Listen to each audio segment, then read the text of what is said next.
time every day of the hearing. All right, but we'll set up that protocol. Yes, Ms. Nandi. My lords, I filed a 3-page note. Yes. We didn't keep it to 1 page, my lords, though we could have, only because, for the convenience of your lordships, we wanted to reproduce the paragraphs that we are referring to rather than jump between. So, Ms. Nandi, what are the submissions? Can you formulate your points? Yes, my lords. My lords,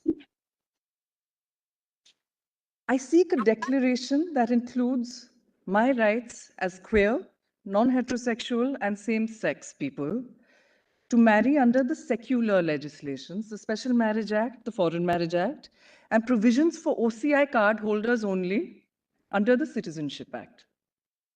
My lords, I will briefly go through what I will be covering and then go to the last point first. Number 1, OCI card Special holders. Marriage Act deals with... Volume 7 hai kya? This tabulated form? Even I have a tabulated. Submissions dated That's all I have. 23. There are two tabulated forms. One is specific form. No, there's just this one form, my lords. Both with justice. pages. Both justice. the cover pages. The cover page is 1 page. The submissions are 3 I got the pages. same thing. Summary of arguments. That's 3 pages, right? It's 3 pages. Summary of arguments. The cover page is 1 page, so the PDF may be showing 4, Yes. but it's in bullet points. We all have our preferences, my lord. Yes, It yes. had fell from my Brother lord's hand. Bhatt, you have those 3-page submissions? I have a 6 or 7 page, 6 or 7. I don't know. It says submissions dated 26/4/2023, correct? Yes, my lord. Yes.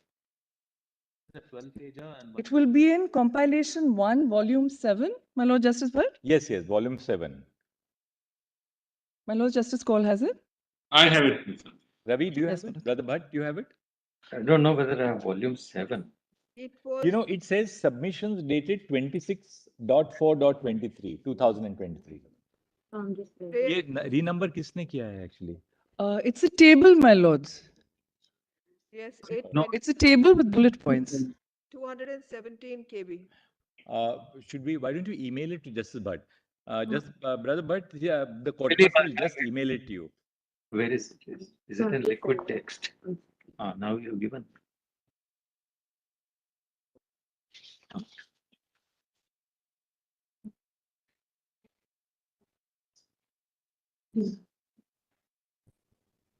Justice, but I have mailed it to you.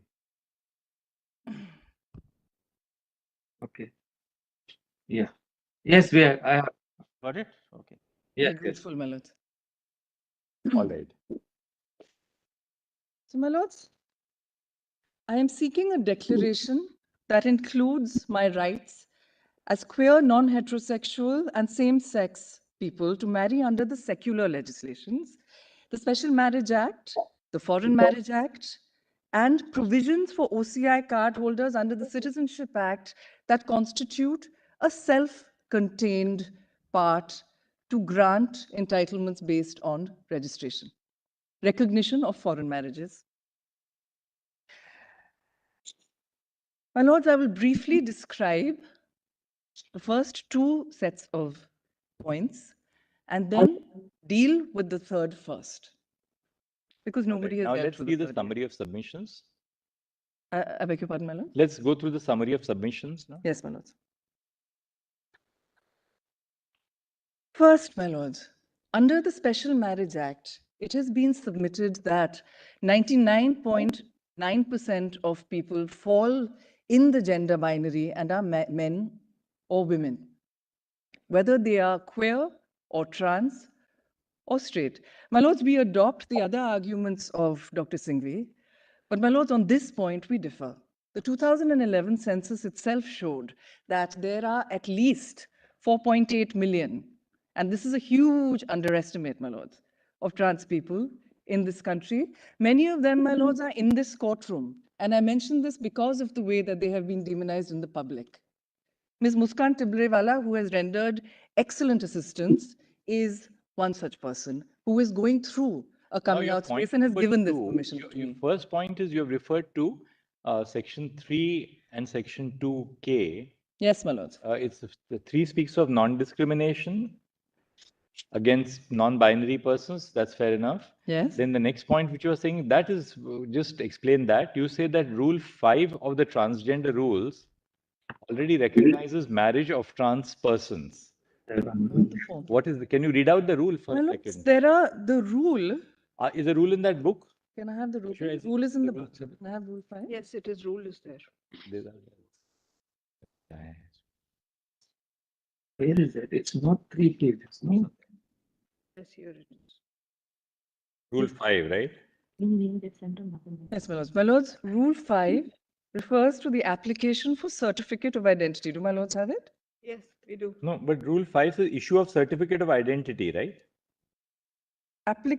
What? 6 is issue of certificate of identity, my lord. No. No, 5. 5. Take time to download. We have the 2023 Act, my lord. No, we have a 2020 rules. I mean, we have the 2023. Yeah, rules, same rules. Yeah, Rules have changed. 2020 rules. The If Act. you saying they're 23. I beg your pardon, my lords. Rules are 2020, right? Issue of certificate of identity for a transgender person under section 6. No. 6 is procedure for issue of a certificate of identity. 5 is issue of certificate of identity. Right? Yes, ma'am. Which one are you looking at? 5 or 6? My lady, under these 2 rules, a certificate of identity is issued to trans people. Yes. In that regard, an affidavit is required to be submitted, and the form of that affidavit is provided in the rules itself. So it is the forms that I am on more than the rules. The rule is the power Right. to issue the form, and I am now on the form. But when you say Rule 5 already recognizes marriage of trans persons, where do we get that from? Because that's an important point. My lord, it's more that the form acknowledges. Where is the form? Which page is the form? Form is at page 3224.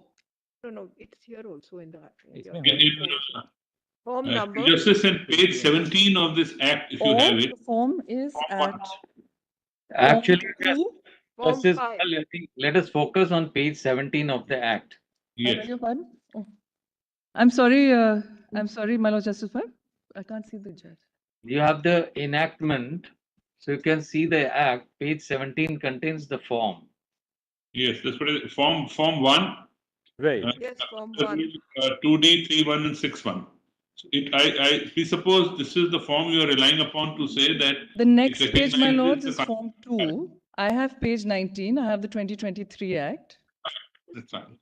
It's a 20. 23 Act. What There's is no this 23 Act. 23 It's the version. 2019 Act. 2023 version. Yeah. It is the 2019 Act. Right. But because I'm referring to page numbers, this is the version that I have.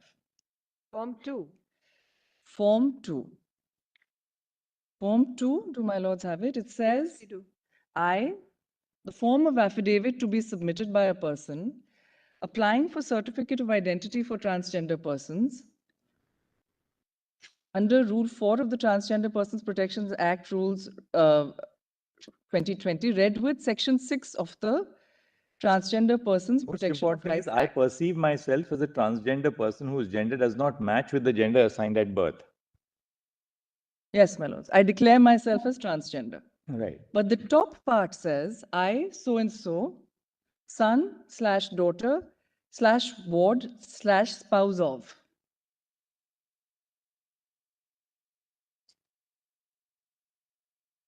Right. So a person who is already in a marital relationship Yes. can therefore seek a gender reassignment, like Or by a virtue of form. self-declared identification. Precisely what has fallen from my lords. Indeed, as my lords Justice Bhatt had said, there is no, some people may seek a divorce pursuant to this. Many people in our society will not. And there is no bar in this regard in the Act, and the Act is So silent. it already recognizes the, say, a pre-existing marriage of a person who is trans.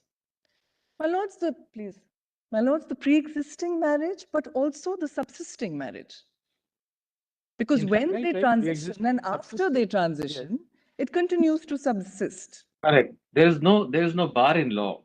Right. Then there is no bar in law. Somebody who seeks to assert their identity as trans Yes. may well be in a marital relationship at the Precisely. point of time when they assert that identity. Yes. But they also continue to be in that relationship. Right.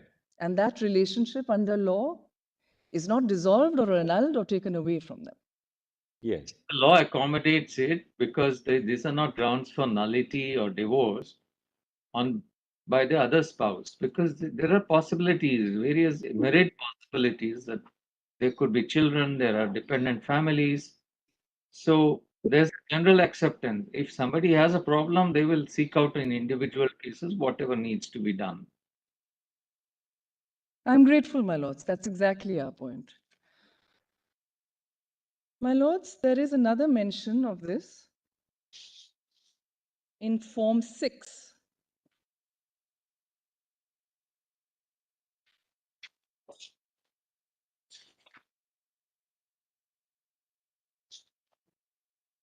And the illustrative list of documents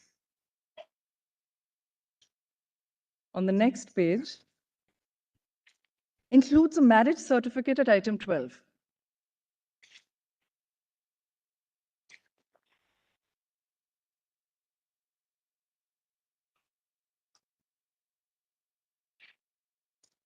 No, this applies only for both this and Form 2 will apply to married people who seek that identity as transgenders. Precisely, my lord. Right? These forms accommodate such people.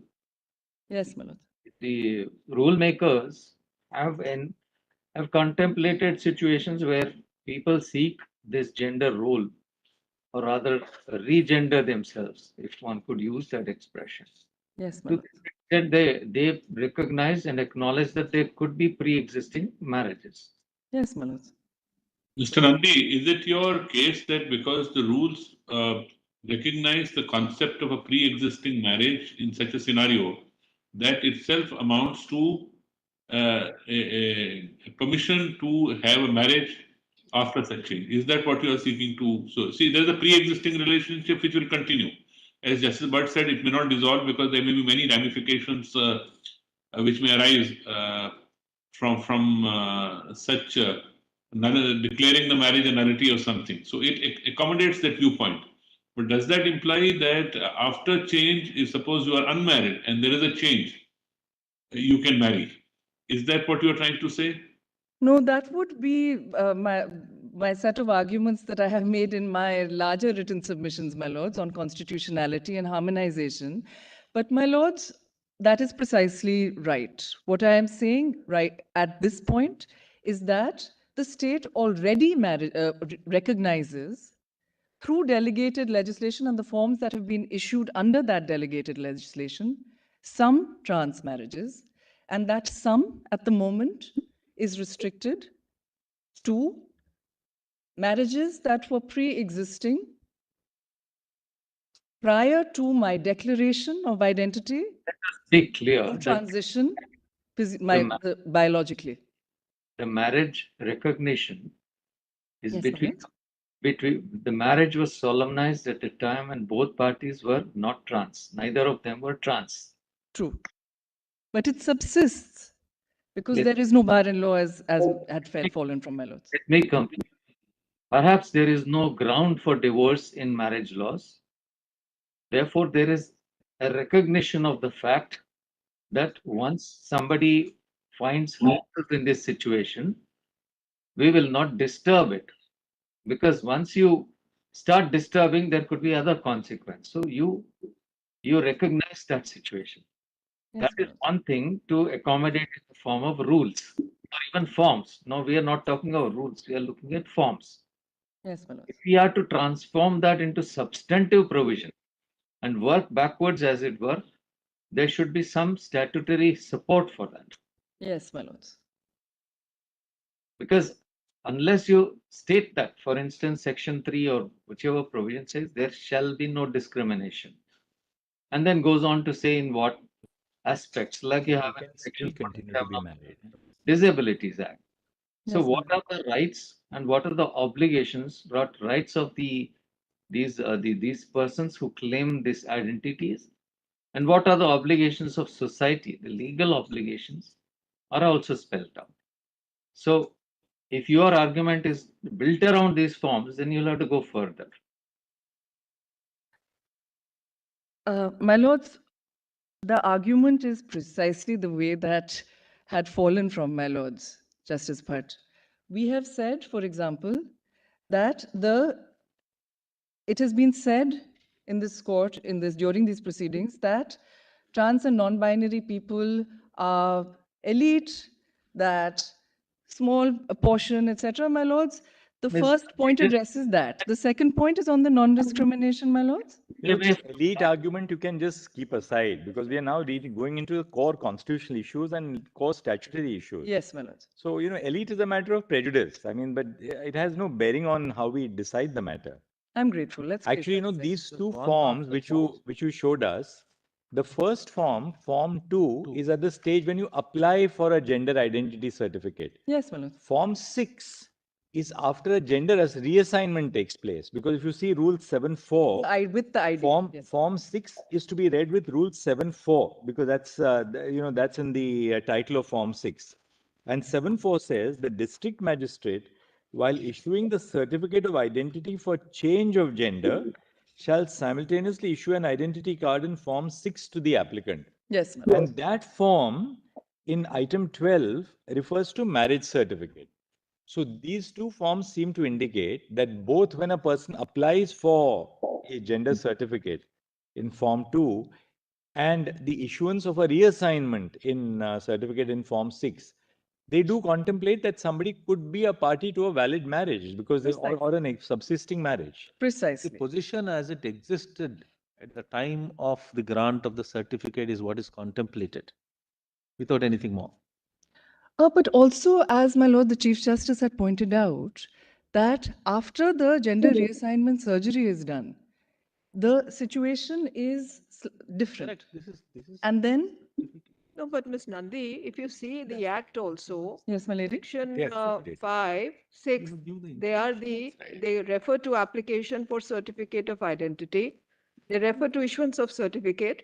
7 talks of change in gender and specifically says that it is, if you will read that an application may be made along with the details of the institution where the person has undergone surgery. So the whole idea is so that the certificate can be revised. The context is of 4, 5, and 6 is issuance of certificate of identity. Yes, my In the course of that, Yes. the status of that person, as it were, is reflected from one of the columns, but that's about it. So how do you propose to take it further? My lady, the Build your point is argument. this. My lady, what I am saying is this, is that the law recognizes under Section 2K the range of gender identity. In Section 3, if we may come to that,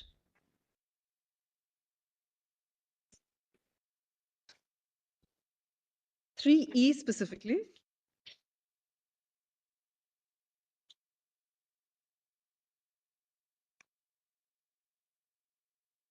Yes, please.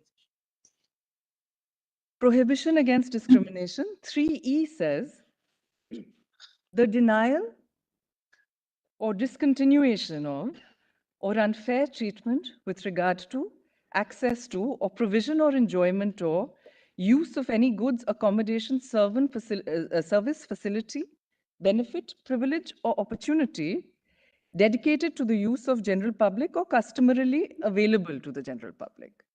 So it's a broad non-discrimination provision. In addition, and this is my third point, that this is not happenstance. You're right, it's not happenstance. Because of Nalsa, my lady. But then this is a right which is available under 15.2 to some extent. Precisely, I'm grateful to Don't my need- Lord's Justice, but this is Don't need a NALSA. 15.2 encapsulates that. It's a wide horizontal right? So, I mean, to take your logic, let us go to Rule 5. Rule 5 talks of issue of certificate of identity.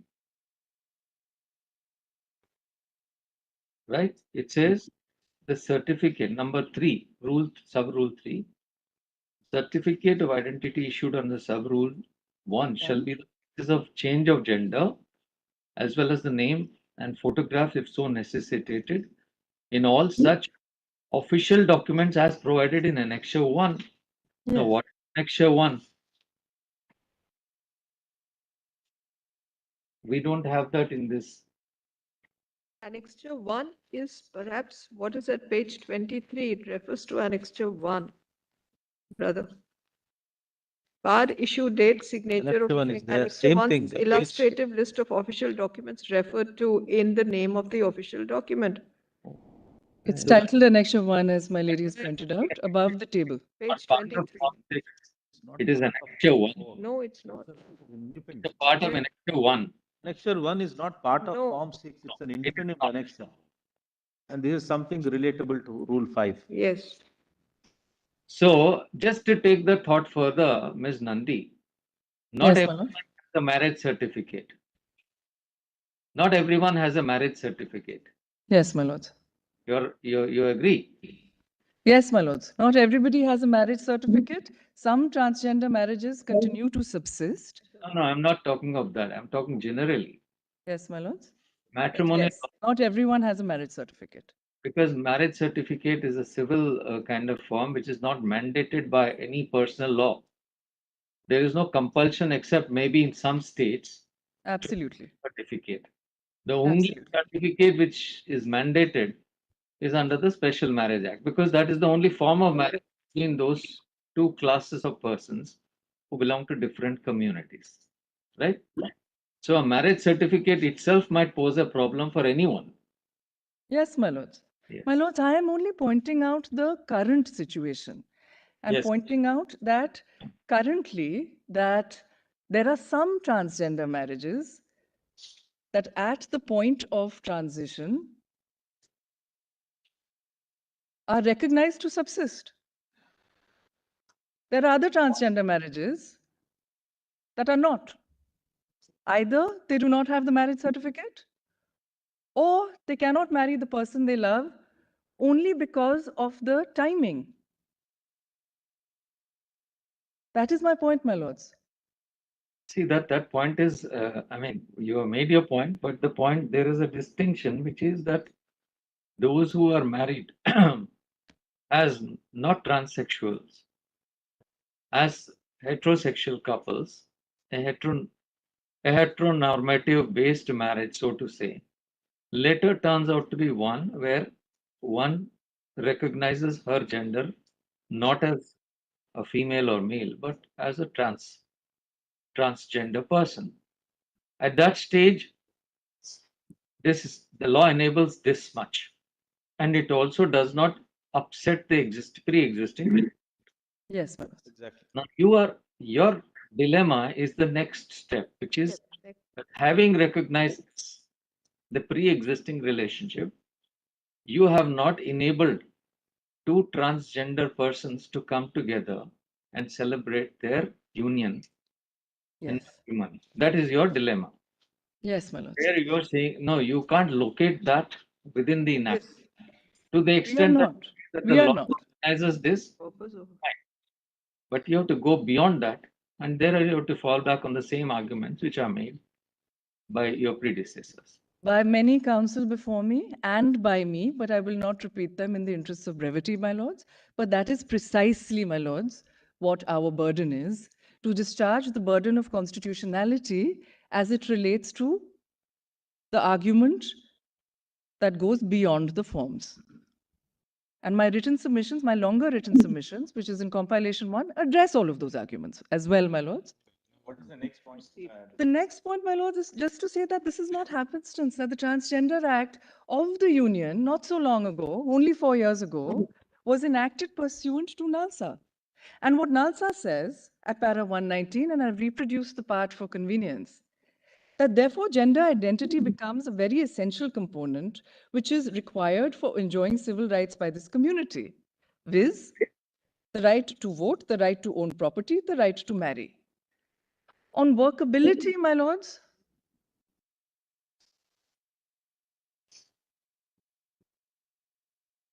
on workability, I have worked it out, and my respectful submission is that there are only two doctrinal principles that need to be applied for a minimal reading in. The first is this, that husband and wife should not be collapsed into the same category, my lords. And there should not be one gender-neutral category of spouse. Because the heightened protections that are given to women emerging from Article 15.3 are there for a reason.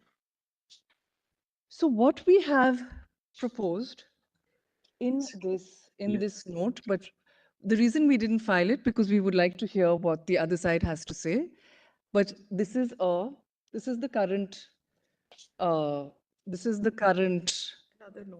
formulation.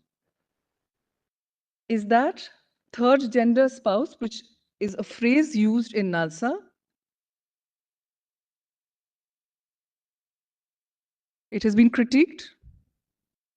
So non-binary can also be used in this regard. May be used along with husband or wife. And of course, husband or wife must include trans husband or wife. As the Madras High Court did for the Hindu Marriage Act in Arun Kumar, that judgment is in my compilation. I'm not going into it because it's the Hindu Marriage Act. But that's the way the Madras High Court had worked it out. The second doctrinal principle, my lords, is this, that can you send this on email to the court master so that he can then email it to justice? We will do it in the next 10 seconds. We weren't planning to hand it over, my lords, but...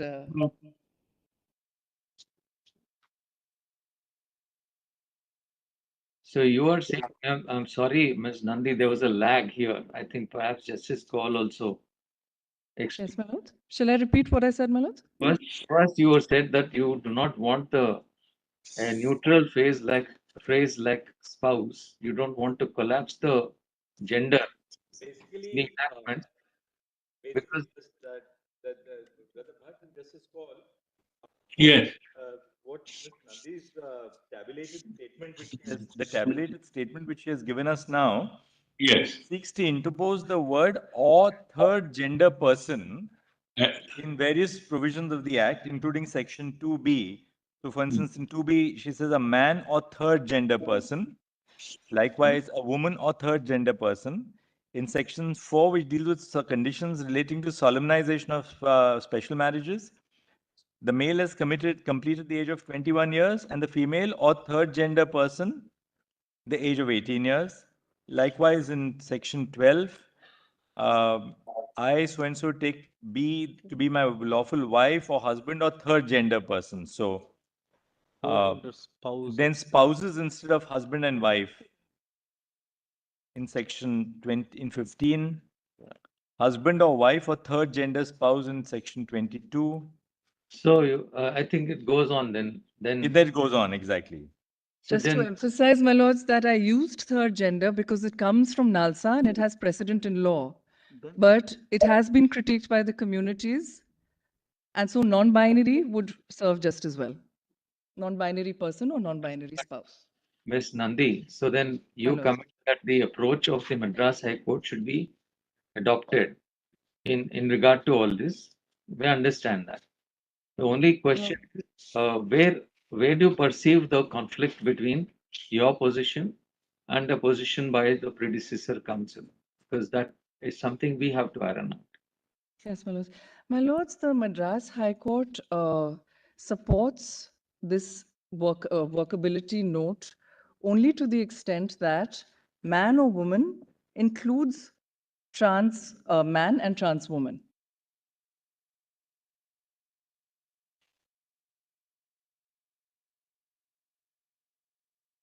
What we have added here, my lords, is non-binary persons based on two doctrines: differential protection for women to be preserved, and that heightened protection also be provided to non-binary transgender persons due to the fact that, in line with Article 15.2 to 15.4, NALSA requires the Union to provide special provisions for transgenders and affirmative action as social and economic backward classes.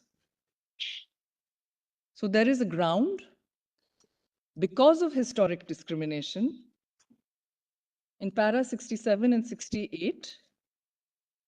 Read out the paras. This is at volume 1. Shall I come to that, Manu? Yes. This is volume 1, compilation 4, PDF 792, and paperbook para 761. I'm on para 67. Transgenders have been systematically denied the rights under Article 15.2, that is, not to be subjected to any disability, liability, restriction, or condition in regard to access to public places. Transgenders have also not been afforded special provisions envisaged, and my lords may note envisaged already, under Article 15.4 for the advancement of the socially and educationally backward classes, SEBC, of citizens, which they are, and hence legally entitled and eligible to get the benefits of SEBC. State is bound to take some affirmative action for their advancement, so the injustice done to them for centuries would be remedied.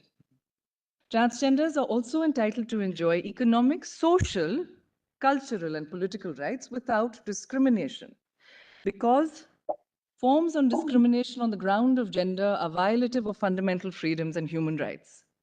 Transgenders have also been denied rights under Article. All right, Ms. Nandi, we've seen Talsa. Now, should we go back to your statement, actually, so that, that's page 2, so Yes, that sir. we can just look at it and then we can wrap up, I think.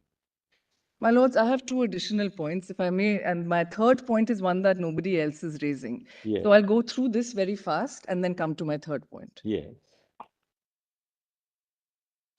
So 15.2 to 15.4, my lords. Where are you reading? Differential.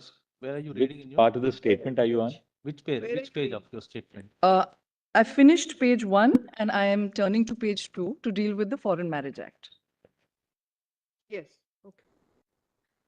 My The lords, submission should this 26. court only read the Special Marriage Act inclusively, an immediate Article 14 anomaly will arise.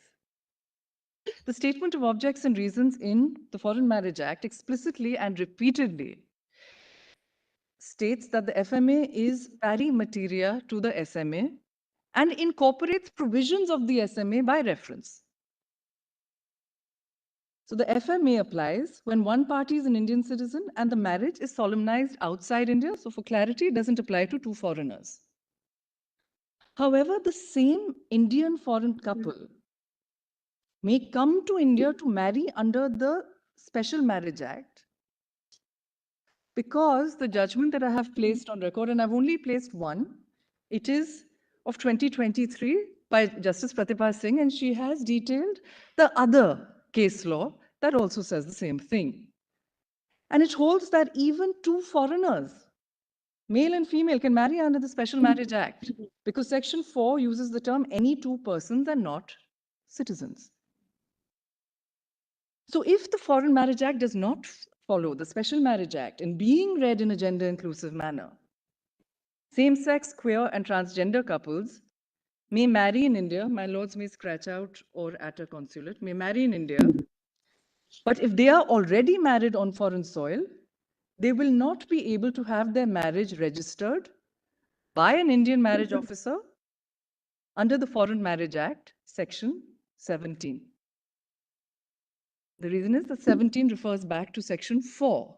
And Section 4 is the only place where gender-specific terms bride and bridegroom have been used. And we have done this workability exercise, my lords, and placed the Foreign Marriage Act provisions also under the table that we have submitted to my lords. We will refine it if required, if there are submissions in this regard from the other side. But my lords, the rest of the Act, if Section 4 is read inclusively and in accordance with a declaration or the Special Marriage Act, falls almost automatically into place. So then now your final point, which is? My final point is that there is a third category of persons. And this third category of persons are represented only in my petition. They are left in a catch-22 situation. We are married OCI persons with families who choose to live here. Some of us, and some who have deep roots in this country. Many have been Indian and then moved abroad and, I beg your pardon? And become OCI. They cannot marry under the Special Marriage Act because the third schedule requires a declaration that one is not married. They cannot marry under the Foreign Marriage Act because that only applies to an Indian citizen marrying a foreign citizen. Who is there before us of that category? So before you, my lords, are Kamakshi Raghavan and Melissa Ferrier. Want to see if any of those people fall in the category that you are mentioning. Yes, my lords. My lords, if I may have the leave of the court to say a little bit about Kamakshi Raghavan and Melissa Ferrier. You said that they cannot marry under the SMA because the third schedule applies to persons who are not married. Yes. And they cannot marry under the FMA because? One party must be Indian and one party must be foreign. Here, for my petitioners, one party is OCI and a foreign citizen, and the other party is foreign.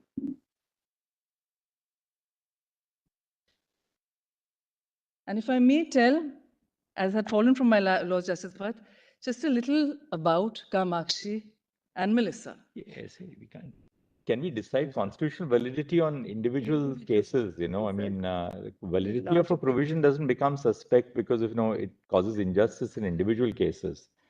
You have to look at the constitutional validity of a provision from the larger perspective. Shall we look at the plain words of the provision, my lords? But first, if I may tell my lords a little bit about this couple. See, we have, with my Lord Justice Bhatt's permission, if I have time in the end, shall I do that? And shall we go to the section itself? Classical statement of law was by Justice Krishna in R.S. Joshi versus Ajit Mills, that you know. My lords, I am on constitutionality. Hardship is only a supportive argument. And constitutionality... My question was not an invitation to outline the facts. Because when we are deciding, none of the previous council have outlined any facts. Except the barest minimum. Because if we are to, then we would delegate this matter somewhere else. So tell us how this, the only thing, one sentence, how is it relevant or is it not in your petition? If it is not, it is moot. Why should we decide it? If it is, then you say so and proceed. That's all. So why don't you summarize now, as we are concluding, give us the core of your submission. Why don't you summarize it now so that we can then note it and then we'll conclude. Let me summarize my submission with regard to the Citizenship Act. As had fallen from this honorable court and from Justice Bhatt in particular, that is there a segregable provision with no prohibition in the enactment in which certain things which can be done straight away without entering other arenas in enactments where there is no express prohibition of the remedies sought. I have reproduced Section 7A1D of the registration of overseas citizens of India card holder in the note itself. My lord, we have also requested the court master to keep the act ready. The provision is clear if I may read it briefly. Registration of overseas citizen of India, India card holder, the spouse of foreign origin of a citizen of India. This would, or if my lords find in my favor in the Foreign Marriage Act, this would automatically be recognized. Or spouse of foreign origin of an overseas citizen of India card holder, registered under Section 7A and whose marriage has been registered and subsisted for a continuous period of not less than 2 years, immediately preceding the presentation of the application under this section. 2 requirements, therefore. 1, that there be a valid marriage in another jurisdiction, and 2, that it be subsist for 2 years. And then subsequently, provided that for the eligibility for registration as an overseas citizen of India card holder, such spouse shall be subjected to prior security clearance by a competent authority in India, and provided further that no person who either of whose parents or grandparents or great-grandparents is or has been a citizen of Pakistan, Bangladesh, or such other country as the central government may, by notification in the official gazette, specify shall be eligible for registration as an overseas citizen of India cardholder under this section. There is case law, very briefly, my lords. Consider Section 7A, yes. You've extracted it here, we'll see. All right, My lords, if I may just have 1 minute yes, to point out the case law that already exists. There are a variety of high courts have found that nothing can be read into this provision. In Nadidi Eze, he was an illegal immigrant and they said there is no bar in this particular section, etc. In Yossi bin Ari's case in Israel, they said that the registration official is not competent to determine whether there is a legal or social framework. Nandi, thank you. Yeah, yes, now we'll hear. I'm extremely grateful, Nandi.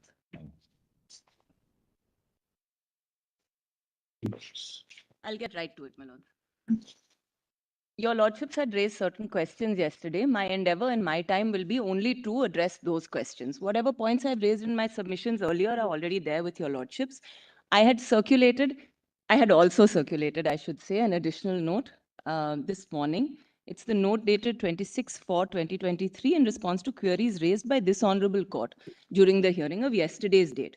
Do my lords, it's volume 10 of the folder titled Written Submissions. That's the first folder. Yes. Do my lords Justice Bhatt and Justice Kaul have it? Yes, I have got it.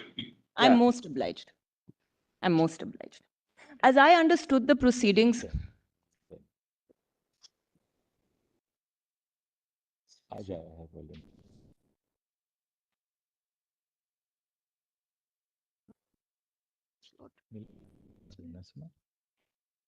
can I move on?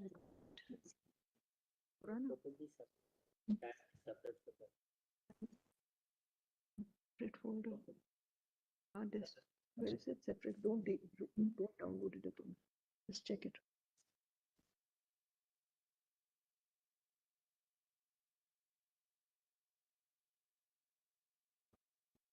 While my Lord Justice Kohli's laptop is being uploaded, can I just summarize what I've understood? Please go ahead. Please, my Lord, I'm obliged.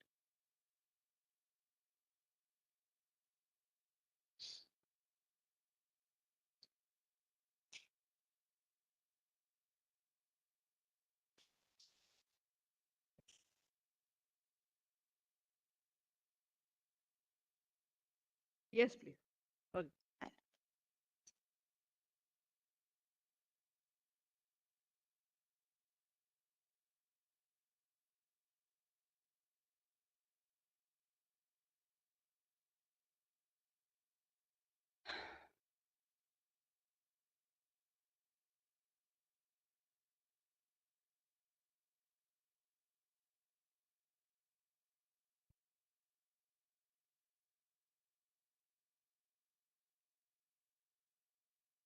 My lords.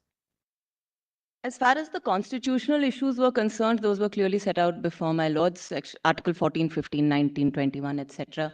The case law is also clear before my lords.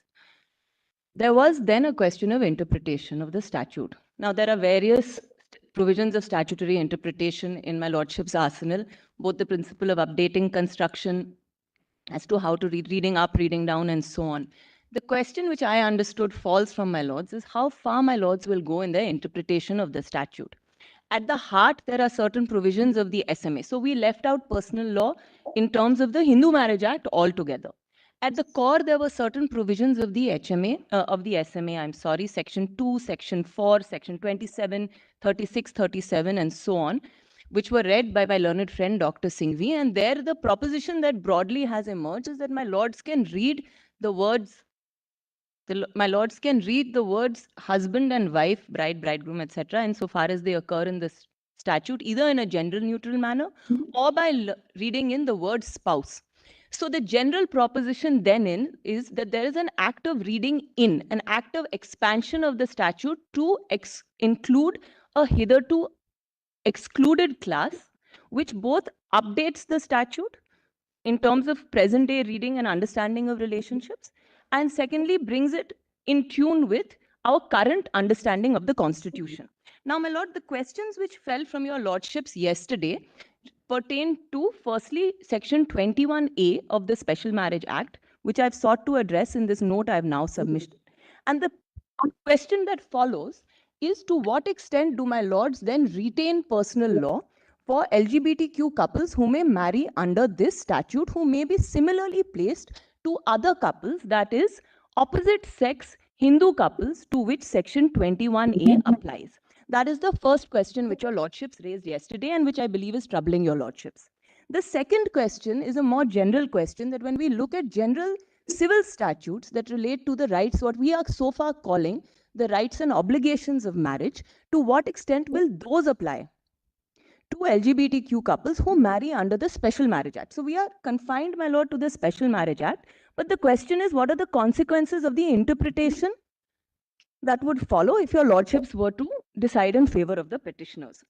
Now, I will take my lords through my reasoning as set out here for both the first and the second question, but the conclusion I'll come to is this, that your lordships cannot decide every question today.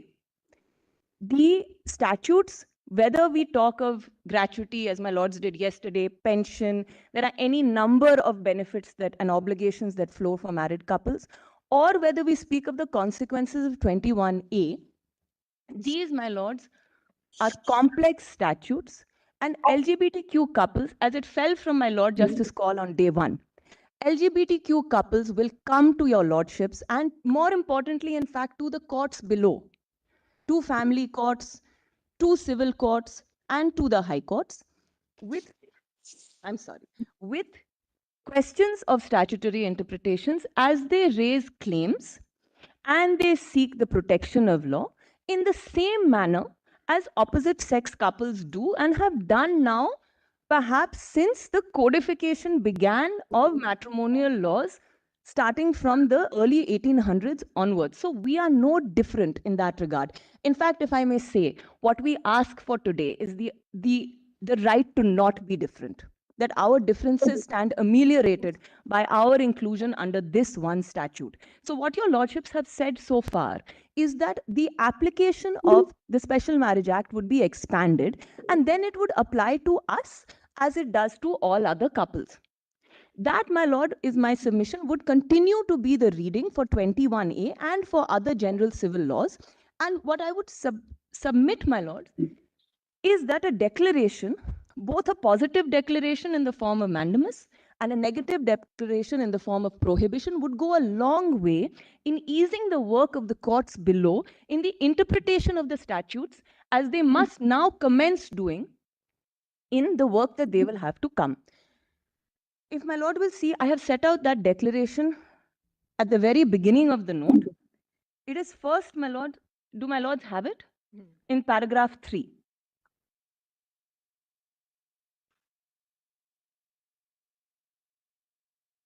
Paragraph 3.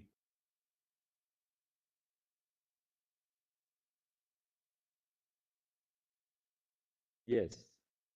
My lords have it? Justice Kaul and Justice Bhatt? Yes. I'm obliged. I'm obliged. So we seek, my lord, first the positive declaration that a marriage solemnized or registered, it would be solemnized, I apologize. Marriage solemnized under the SMA 54 and the parties to the said marriage shall be entitled to all the rights and obligations conferred on a married couple or a party to such marriage under any other state or central law, notwithstanding the gender identity and sexual orientation of the couple.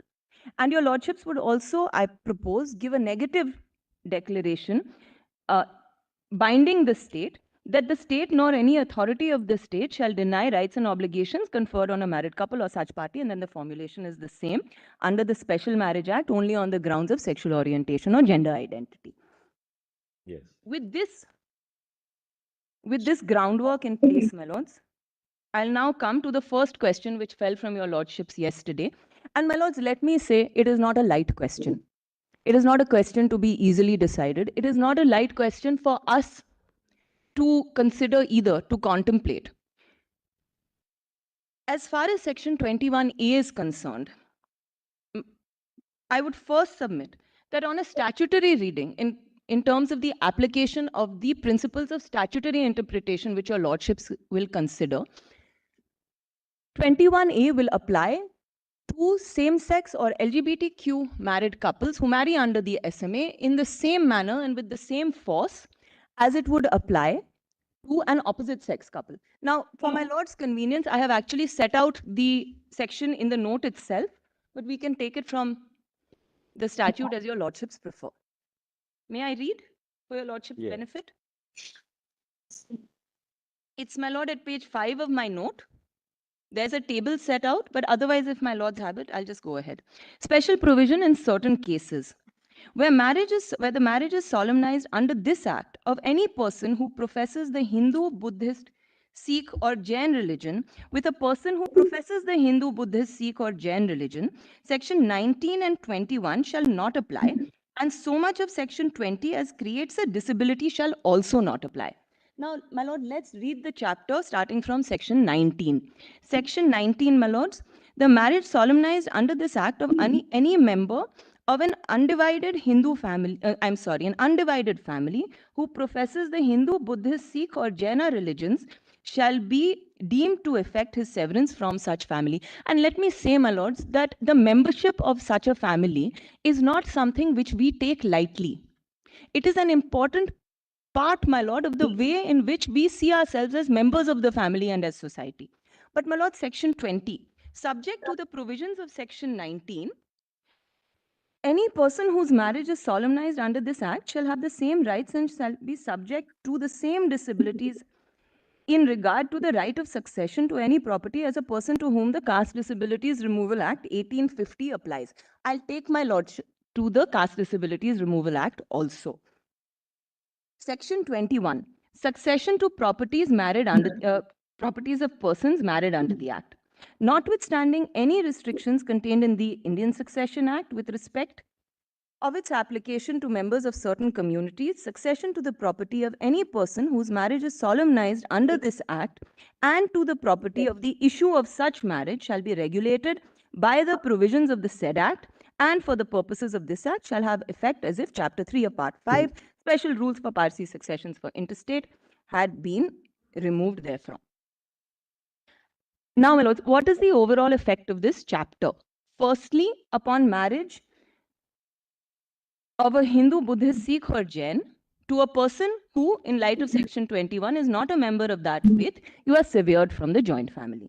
Secondly, my lord, these disabilities under this Caste Disabilities Removal Act, my lord, of 1850 is saved under section 20.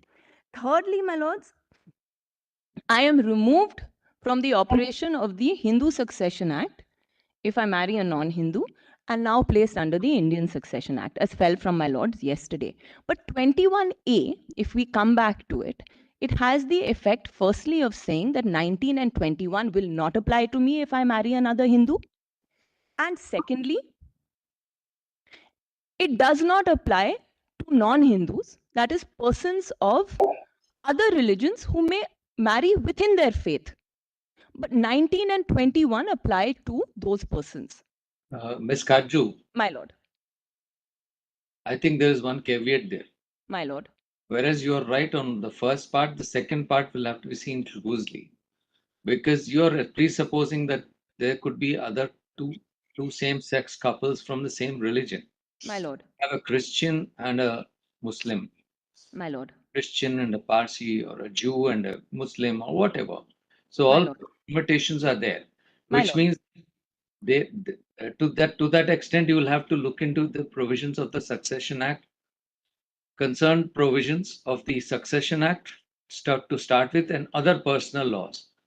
Now, that is one complication. And the second is, you are very right in straight away stating that, the Hindu Succession Act will apply, or whatever laws of Hindus will apply to uh, to same-sex couples who are both Hindus. But that means necessarily, willy-nilly, we will have to interpret. And there, like all of you keep repeating, life doesn't wait. So if there is an unforeseen circumstance like an accident in the absence of a will, or something else, then necessarily the spouse stands excluded. Either Section 8 or the rules of succession of females, or we don't know what other complications are there in other provisions. And may I say, my lords, perhaps today we cannot know. And we must, I say this with all humility, having considered various aspects of this matter for many years, that all aspects of or questions which may arise before the courts are not clear to us today, as they are not in any case. Your lordships have time and again gone back to the institution of marriage as codified under various statutes and read in various nuances which arose with the passage of time. So as fell from my Lord Justice call, these questions we will be here time and again. But as far as this question which my Lord Justice Bhatt raised, yes, there will be couples who are LGBTQ and, my lords, who are interfaith couples. And there, my lord, 21A will apply to them as an interfaith couple. And there will be couples, my lord, who are Hindu and LGBTQ. And there, my lords, 21A will apply to them as a Hindu couple. Your lordships are not required today to further read the act beyond reading in and explicating the word spouse. We look at, my lords, my yes, lord. Miss Karju, My lord. then jurisprudence of this court, which has with provisions of law and their constitutionality, has never isolated one provision. You My take lord. it to minorities in the field of education. When an enactment is there, the organic whole has to be seen in the context of a challenge to the concerned provision. My lord. Old Control Act, which was seen in the 60s, or even Frank Anthony, which examined the entire provisions of the Delhi Education Act to see the impact on one section. So there is an organic whole. So to isolate one would not be in consonance with this, the approach of this court. That would be leaving things half done, mostly undone. Therefore, how this has to apply will have to be ultimately taken on by us at one go. That's one way of looking at it. All of you have been consistent saying that these are battles which will be fought later. But that does it absolve us of the duty of constitutional the obligation of seeing and considering doctrinally the impact of one provision over the other, or many provisions over one? That you will, that we will have to keep in mind. My lords. All of you have given one picture that My lords. the rest look at only this, and this is what we want.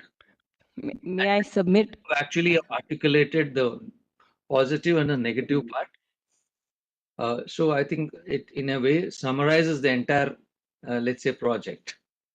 May I say, my lords, that my lord may be right.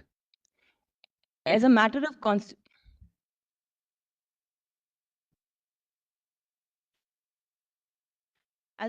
constitutional explication,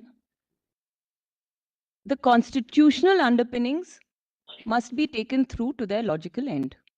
But my lord, as far as one provision or the other is concerned, I may say that in my own reading of and research into 21A, aside from one judgment before the Honorable Delhi High Court in 84, we did not find any other challenges, my lord, to the constitutionality or otherwise of 21A. I would submit that it poses no problem because it is a part of the seamless whole of the statute as it stands today, in light of the legislative developments that have taken place since 1850. So if my lords will permit, I'll come to my second point, which is on the evolution of the law of special marriage Yes. which commenced, my lord, in 1872. And prior to that, my lord, we would just shortly consider the Caste Disabilities Removal Act of 1850. Arundhati, Ms. So Kajal, if I, my lord, you know the questions that we have asked. You just formulate your points. my lord, Then what ideas you have, what my lord, suggestion you have, my you lord, can just my say lord, it I'm very, right away. You will be able to easily appreciate that. We wanted the other side to begin at 12. We I- now I think we I- now start. If we can just formulate, we'll ask the others also to formulate 2 or 3 submissions, and then we just. I bow down, my lord. So if my lords will just briefly consider, then I'll come straight away to the second portion of my submission on 21A, which is the legislative history of the Act. And I'll quickly take your lordship through it. I won't trouble your lords with my note. In fact, the short point is this. In 1850, my lord, the British legislature introduces the Caste Disabilities Removal Act, which says that notwithstanding any loss of caste, excommunication, etc., the laws relating to property and other benefits which flow from customary law will continue to attract to a person. Thereafter, my lords, comes in 1872 the Special Marriage Act. As a result, my lord, as I understand it, of certain demands by Brahmo Samajis who said at that stage that they were not Hindus. And these were live questions, my lord, before the court as to who was included within a Hindu, within the understanding of the term Hindu, and who was not. And therefore, my lord, when the Act came in 1872, since a need was felt, as is felt today, that no community can be without a law of marriage, this statute required that a person give up their religion, surrender their religion, and therefore it's stated, I've set it out in the tables, that table A, my lord, at page 4, that marriage could be celebrated between persons neither of whom profess the Christian or the Jewish or the Hindu or the Mohammedan or the Parsi or the Buddhist religion, etc. So it required me to renounce my religion. Thereafter, my lord, in 1872, in 1923, comes Act 30 of 1923, which amended the provisions both as to who could marry under the Act, and secondly, my lord, as to the restrictions on personal law which applied. So, my lord, if my lords see, the first part was retained, that for certain communities, they still had to give up professing their religion. But now, the underlined portion, that marriages could be conducted between Hindus, the Buddhist, Sikh, Jaina, Hindu, so and so, or between persons, each of whom professes one or the other of the following religions, that is the Hindu, Buddhist, Sikh, or Jain religion. And what we must understand, my lord, is at this time, until the coming into force of the Hindu Marriage Act 1955, this would have been the law for any intercaste marriage. Therefore, my lords, it followed, and I'm cognizant of the time, therefore it followed that, as I've set out in the second table, certain restrictions on the application of personal law were imposed, and at this point in time, it was the most onerous. If my lords will see table B, where I have given the provisions of Act 30 of 1923. Firstly, my lord, in 22, as now, it affects severance from the joint family. Secondly, my lord, the Caste Disabilities Removal Act, my lord. Thirdly, my lord, there were provisions that a man could adopt another son, my lord, in section 26.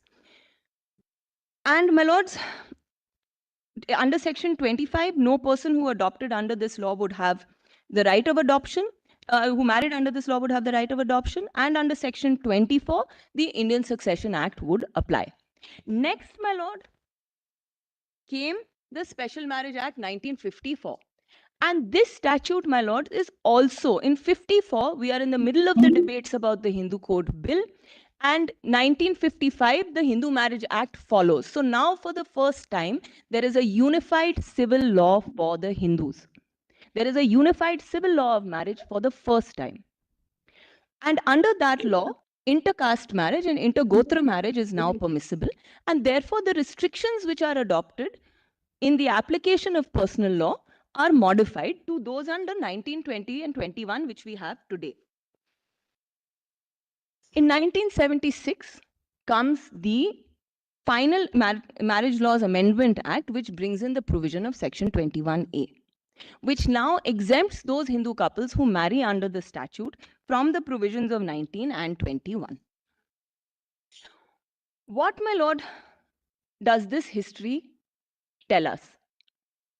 As far as the application of personal law, since it fell from my lords, as far as the application of personal law is concerned, to a couple who marry, who may be LGBTQ, but who marry within their faith, those statutes which are contemplated as applying under Section 21A will continue to apply.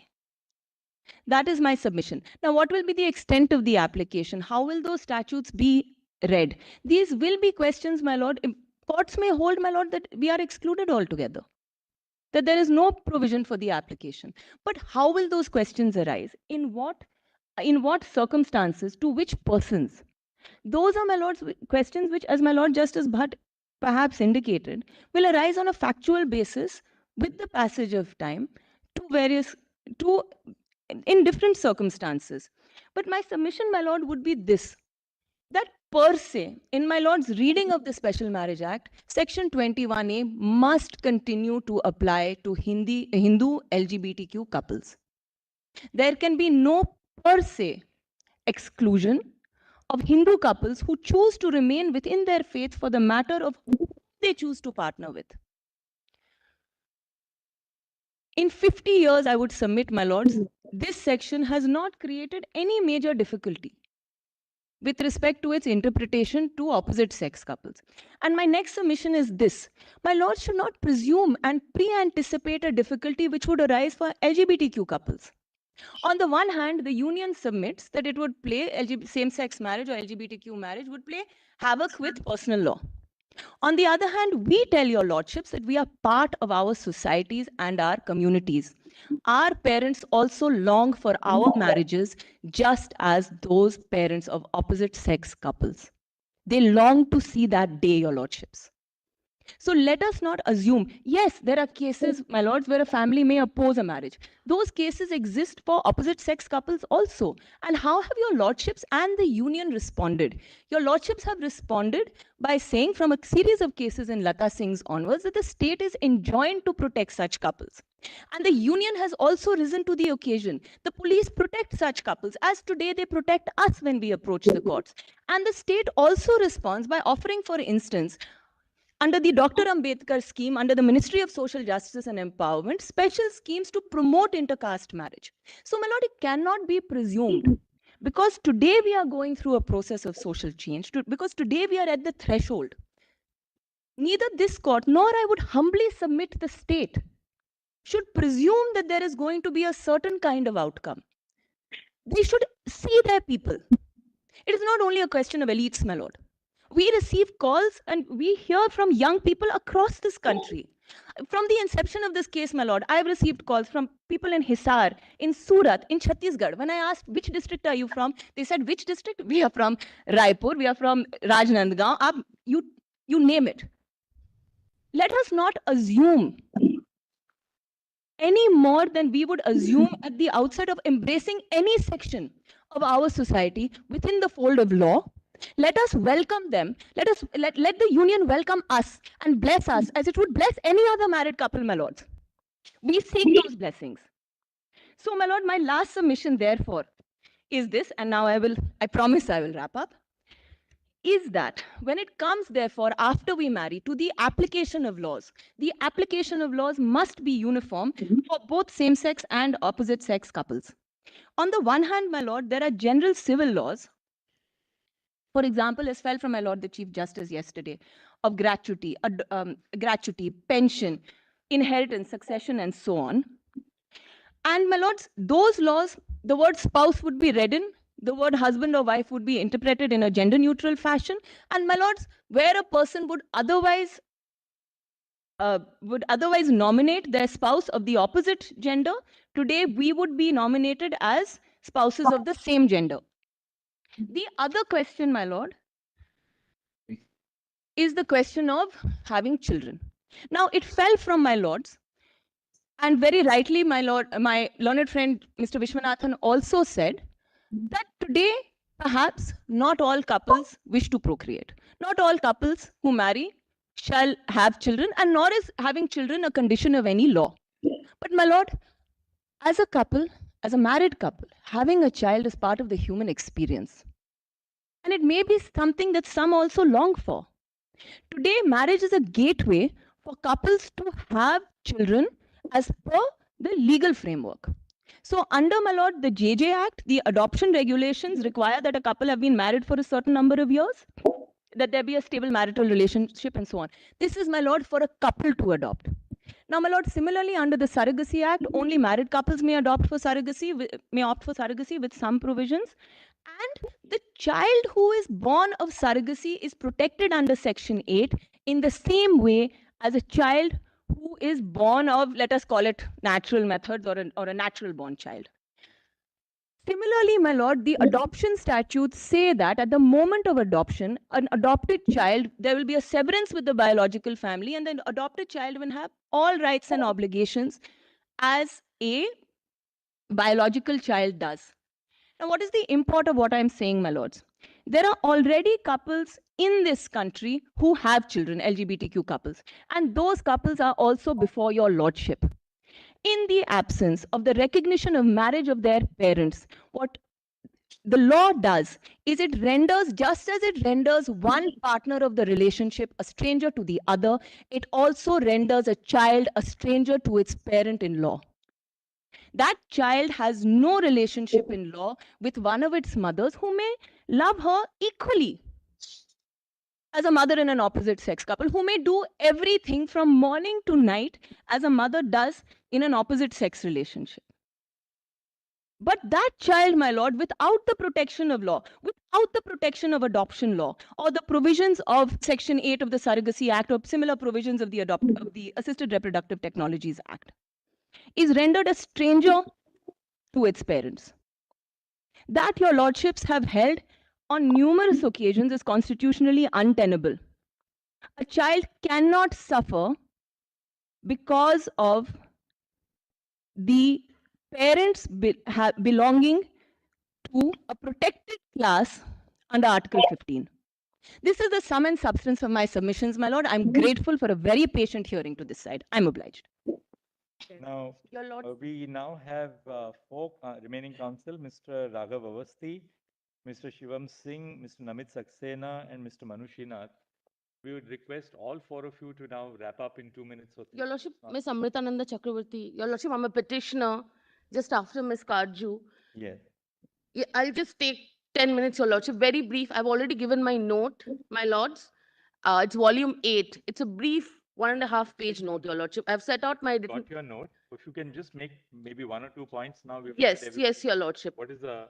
Your Lordship, I have challenged certain provisions of the Foreign Marriage Act and the adoption regulations. I'm the only petition that has challenged the adoption regulations for excluding same-gender couples and transgender persons from the institution of adoption, joint adoption specifically. Why have I challenged adoption regulations? Before that, Your Lordship, I just want to say that the petitioners, they have been in a relationship for the last 15 years, and they have married under the Denmark law on 16th of August 2022. So we are a couple who is married under a foreign law, and we are living as a married couple in Germany. And what we want, we are there because of our professional deputation. We don't want to settle abroad. We want to come and settle in India, but we want with our marital status, we want with our joint life that we have built in Germany. So the question on Foreign Marriage Act, I just have one point, Your Lordship. Your Lordship has my note? Yes. Why don't you formulate it? Yes. My first submission under the Foreign Marriage Act, Your Lordship, is if not for my sexual orientation, the petitioners would be able to register their marriage in India under Section 17 of the Foreign Marriage Act. And what is that exclusion, Your Lordship? That is not, if I may respectfully submit, under inclusion, Your Lordship, that is discrimination simpliciter. To exclude a couple on the ground of sexual orientation, that you are treated as a married couple in Germany and in yes. So that is discrimination simpliciter. My second point on adoption regulations. Your Lordship, I've set out the adoption regulations in my note. Yes. B. if I may read, Your Lordship. What's the point on the adoption regulation? That my point is the adoption regulations go beyond the remit of the Juvenile Justice Act. If I look at Juvenile Justice Act, Your Lordship, the definition of prospective parents in 249 of the JJ Act, it uses the word person or persons. Your Lordship, if you may look at the JJ Act just for 1 second. 249, Your Lordship. My Lords, Justice Kaul and Justice Bhatt has it. The JJ Act 249, the definition, if I may read. Yes, read please. Prospective adoptive parents means a person or persons eligible to adopt a child as per the provisions of the section 57. Please mark these words, Your Lordship, a person or persons. Now, if I may come to section 57. Your Lordship, please note JJ Act is a secular legislation that has been said by my learned predecessors. This is not, I'm getting into personal laws. This is the only law which we had brought in adoption from the Hindu personal law into a secular legal regime. Your Lordship, if I may read section 57, clause 1. The prospective adoptive parents shall be physically fit, financially sound, mentally alert, and highly motivated to adopt a child for providing a good upbringing to him. Clause 2. This is the relevant clause, Your Lordship. In case of a couple, the consent of both the spouses for the adoption shall be required. Then 3 is a single or divorced person can also adopt, subject to the adoption regulations. 4, single male is not eligible.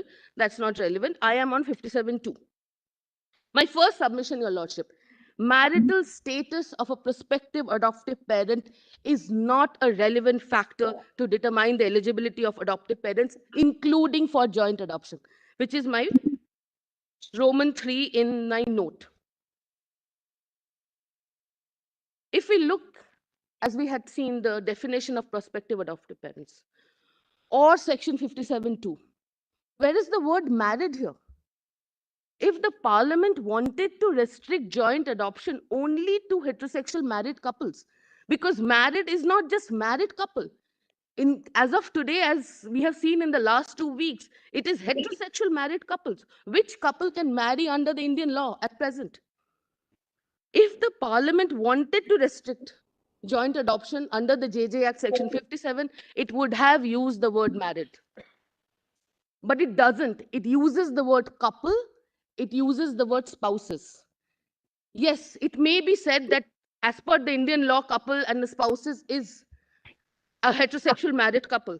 But that is not what the legislation says. So how can the adoption regulations... Now, if I may read adoption regulations, Your Lordship, Regulation 52A, which I have challenged. Any prospective adoptive parent, it is set out in my note point B, irrespective of his marital status and whether or not he has his own biological son or daughter, can adopt a child subject to the following, namely A, the consent of both the spouses for the adoption shall be required in case of a married couple.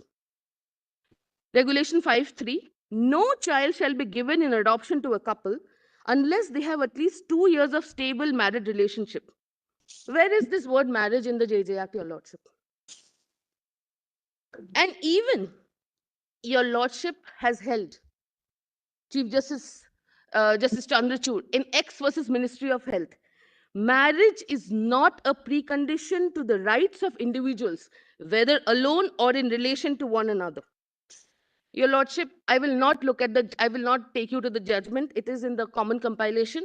But I am emphasizing on this phrase in para 40 of the judgment, X versus Ministry of Health. Marriage is not a precondition. So it means even this principle has to be applicable to the point of joint adoption also. Marriage is not a precondition to the rights of individuals, whether alone or in relation to one another. I'm emphasizing in or in relation to one another. Just take the example of the petitioners, Your Lordship.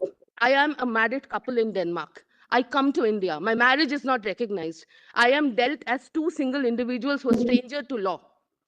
I cannot even go for joint adoption because of this regulation, which is not borne out from the text of the law. My next submission, Your Lordship, is restricting joint adoption only to heterosexual married couples amounts to discrimination on the ground of sexual orientation. Why am I saying this? Because one can say that yes, even unmarried heterosexual couples can also not adopt jointly. But they have the option to marry under the Indian law. But a same gender couple or couple involving a transgender person, they do not have the option to marry. So in effect, what the adoption regulation is doing, it is essentially restricting joint adoption only to heterosexual married couples. And that, in my humble submission, is discrimination on the ground of sexual orientation. And I will show your lordship from the Kara circular, which is on, if your lordship, compilation 2 documents, volume 2, if your lordship want to look at it, that is a circular dated 16th of June, 2022. And I will show how that circular even bars me in my individual capacity.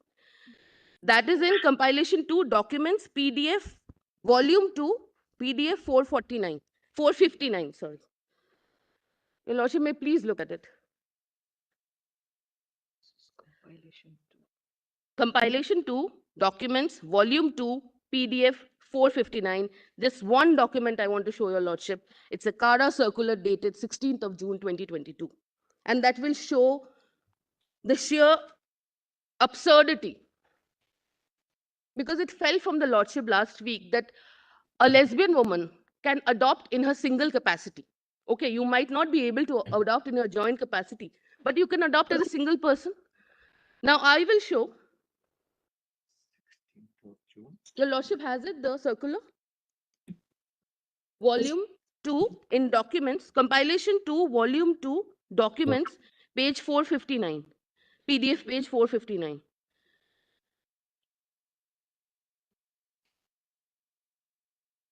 Justice Bhatt and Justice Kaul has it? Yes. You read Your it lordship, here. if I may read, just 3 lines. It's an office memorandum from Central Adoption and Resource Authority.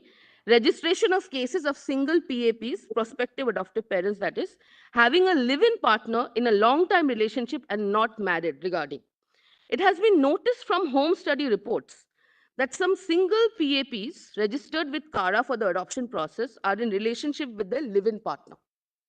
The cases of single PAPs engaged in live-in relationship have been discussed in the steering committee of Central Adoption Resource Authority held on 18th April 2022. It has been decided to go with the earlier decision of 14th, I'm not reading that, then after 10th May 2018, that the cases of single PAP in a live-in relationship with a partner will not be considered eligible to adopt a child, and their registration from concerned agencies, authorities will not be considered for approval. Then point 3, this is the main line. The decision has been taken in line with Regulation 5.3 of the Adoption Regulation 2017, which is exactly the adoption regulation of 2022, 5.3. The authority would like the children to be placed only with the stable family, and single applicant in a live-in relationship cannot be considered as stable family. Your Lordship, this is the Kara circular, which is barring even a single person who is in a live-in relationship from being eligible to adopt a child. All this while we have been thinking that a single person, a single queer person, a single lesbian person can adopt in their single capacity. What is the harm? You have access to adoption. But I don't. And where is this coming from? It is referring to Regulation 5.3. So just look at my state. I am married in Germany. I come to India. I am treated as a stranger in law to each other. And now I cannot even adopt in my single capacity because I am in a relationship with my partner. I am, in fact, a married couple as per foreign law. So as per the Indian law, as per the adoption regulations, I am not even thought fit to be eligible to apply in my single capacity. What is the effect and what is the messaging to the queer community? Your Lordship, my last point. My predecessors have talked about right to found a family. I'm saying right to motherhood. I'm a lesbian couple. I have been desiring to have a child, to adopt a child, as much as I desire to have my relationship recognized. Now, last point, Your Lordship, it is not just the right of a adoptive couple to a family. It is also the right of a child to a family. We are talking of adoption, and as per the JJ Act, who is to be adopted? If we look at section 56 of this right has been statutorily recognized. If I may read, Your Lordship, section 56(1), adoption shall be resorted to for ensuring right to family for the orphan, abandoned, and surrendered children. These are the children we are talking, Your Lordship, orphan, abandoned, and surrendered. And they have a right to family, not just under the JJ Act, under the international law also, under Convention on Rights of Child, Article 20. The exclusion of same-gender couples and transgender persons from adoption defeats the very purpose of adoption, defeats the very essence and the object of adoption, which is what? Which is to provide a stable, a loving and affectionate family to a child.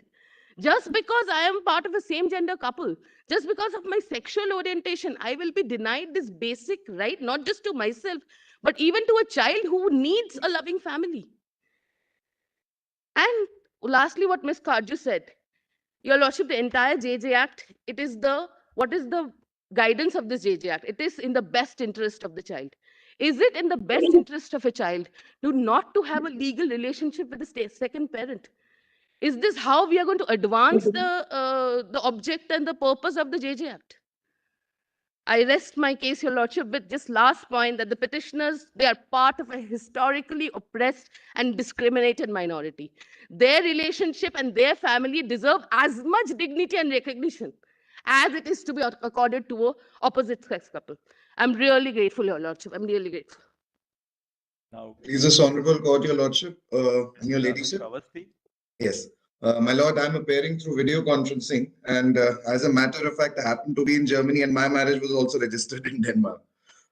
My petition is in relation to, it seeks a declaration in relation to Section 5 of the Hindu Marriage Act, and it has already fallen from your lords that there will be no interference with personal law, but let me at least make an elevator pitch because I have only 5 minutes either which way. So I cannot expend more than 5 minutes of the Constitution bench. But Mr. Awasthi, I think this area we have, nobody has opened. So, for us to open it in 5 minutes would be unfair because, this is an area which we have scrupulously excluded from the scope of the debate. Once we open this up in 5 minutes, it would be unfair, having regard to the canvas of the matter. And nobody else, everybody else would like to then argue the same point, I think. My lord, I bow down. As a matter of fact, just one moment, my lord, then I leave it up to this bench. My submission only is that as per Section 4, as far as the matters with respect to which provision is made under the Hindu Marriage Act is concerned, there is no interference of any customary religious authority. And my second point is that as per Section 7 of the Act, there is no religious ceremony mandated as such. So if we were to say that if I were to be a straight, should there be a straight couple, then what we are saying is that their faith in the ceremony that they want to adopt would be enough to get their marriage to be valid under the Hindu Marriage Act, while not extending the same courtesy to a same-sex couple. So this is my submission, my lord, and to my mind, it is a violation of Article 14 of the Constitution. And because as I mentioned, as per the Act, I think we'll leave it at that because I think we shouldn't really explore this any further. I think because this is now out of tune with what is the general line of submissions, the area which has been opened before the court. I think we'll leave it at that for the present. I think. My lord, much obliged. Thank you. Now the next counsel would be Mr. Shivam Singh. Yes, Your Lordship. I'm extremely grateful for the opportunity to address Your Lordships. I'll restrict my submissions in 5 minutes. My argument relates mostly to the idea of innateness, and I'll build upon the proposition which has been culled out in para 278.7 of the Navtej Johar judgment, Your Lordships. The argument about innateness, and this has briefly been alluded to by my predecessors, particularly Dr. Singhvi, is that if something is so innate to a person, then it is impermissible and, for that matter, even unconstitutional for the state to utilize that as an opportunity and as a yardstick to impose and discriminate against the person. Sexual orientation is one such category, as has been recognized in the cited paragraph of Navtej Johar. Your Lordship, in this regard, let me just build this by an example. When a person is born, that person, while growing up, will either choose to be right-handed or will choose to be left-handed. Subsequently, through a process of choice, that person can even change whether to be right-handed or left-handed. A person can be ambidextrous. These are the spectrum when we are talking about gender and sexuality. A person can move from one to the other, can be both, can be none. So these are the parameters on which this moves. Now, sexual orientation and gender, as has been recognized in the cited paragraph, is such an innate characteristic of a person that to discriminate on the basis of that would fall the test of constitutionality. And I say this for a particular reason, Your Lordships. It is not open for the state government to discriminate, or for that matter, the union government to discriminate on these parameters.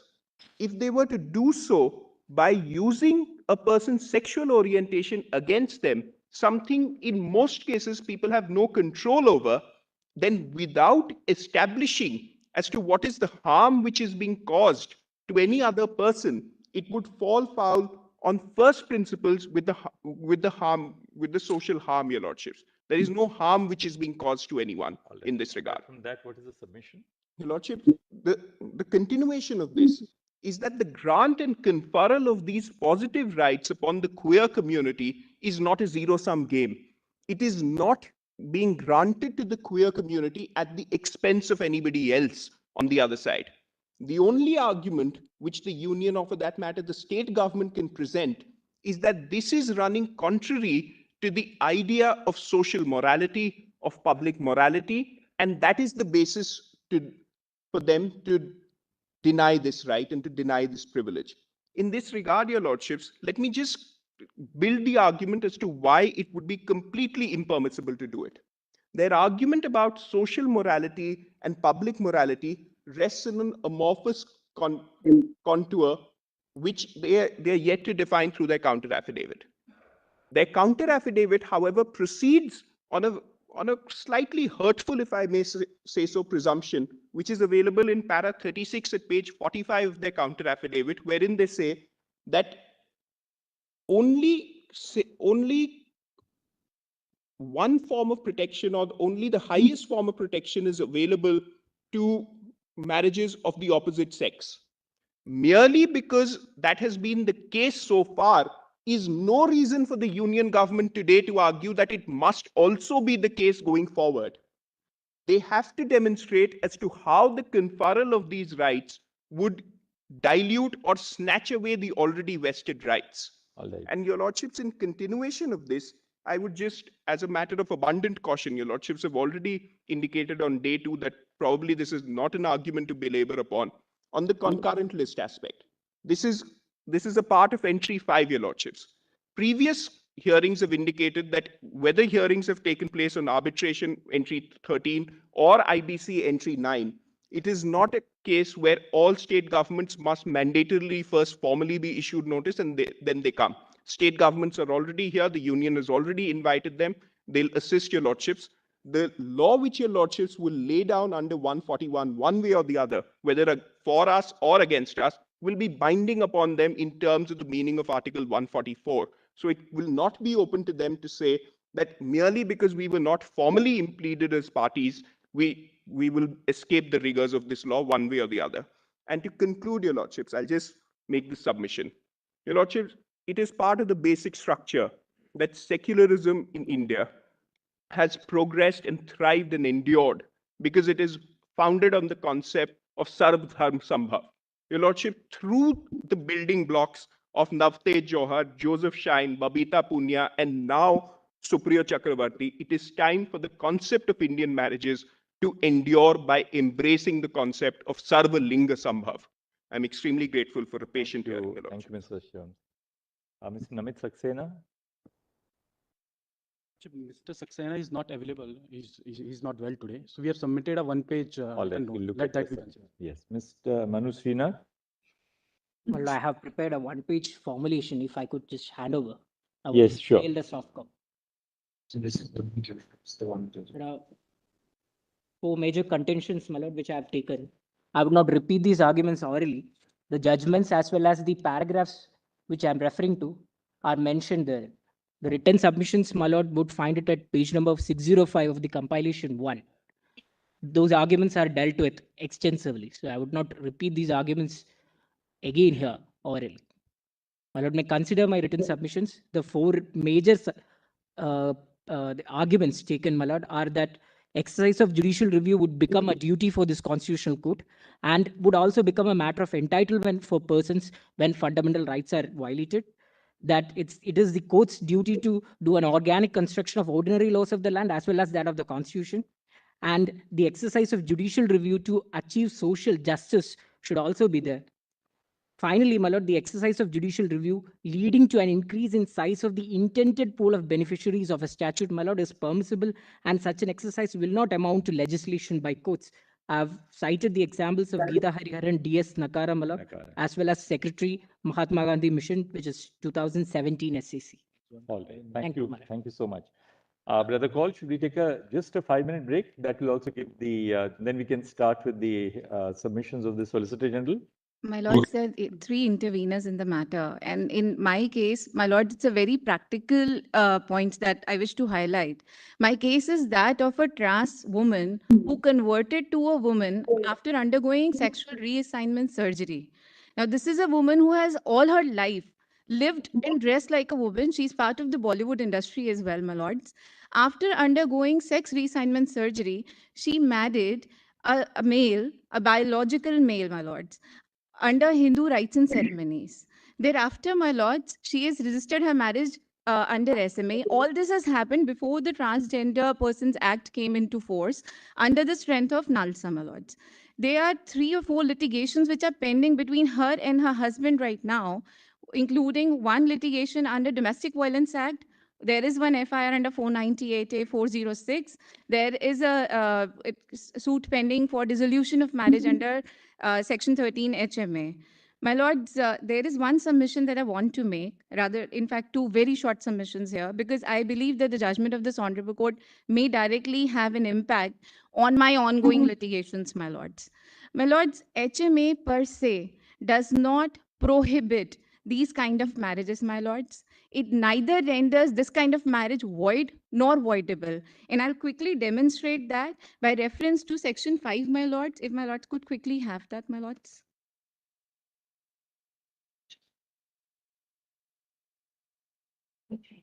Which act? Hindu Marriage Act. Hindu Marriage Act, my lords. Counsel, there is one concern here.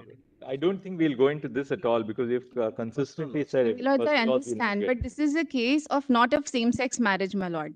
This is a case where she has undergone the sex reassignment surgery. Deal with individual cases like this, because there will be infinite variations in individual cases. My lords, the practical difficulty here is that ultimately that's why you are an intervener. We can't now sit down and look at interveners' facts and deciding a wider issue of constitutional jurisdiction. My lords, I completely appreciate that.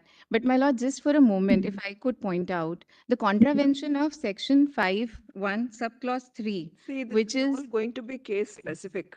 And if we get into specifics of each case, then there's a Pandora box that'll open up. We can't go that way. Then, my lords, what I may submit, I'm not referring to personal law. Let me submit this. As per the Transgender Persons Act, now there are 2 categories which are recognized by the Act itself. One is a transgender person. The recognition given under law is that of transgender person. The second category under Section 7, my lords, is that of recognition as male or female. Now, once I've undergone the sex reassignment surgery, or those persons who may be called as transformed gender persons, my lords, because now they are conforming to the biological yardstick as well. So they may be entitled to equal protection under the law. Right, so that impact, my lord, may consider while passing the judgment. Gupta, yes, my lord, 7 minutes, I will be less than that. My lord, I appear for, my lord, the queer collective of, my lord, the Indian Institute of Science, which is a protective body, my lord. Now, we have, my lord, our submissions are in volume 9 of your lordship's, my lord, compilations. And, my lord, a 1-page note has been emailed today, my lord. You have copies? My lord, I can hand up 3 copies if your lordship so pleases now. I will only, my lord, address your lordship on 5 issues and I'll just state them. I won't argue, my lord.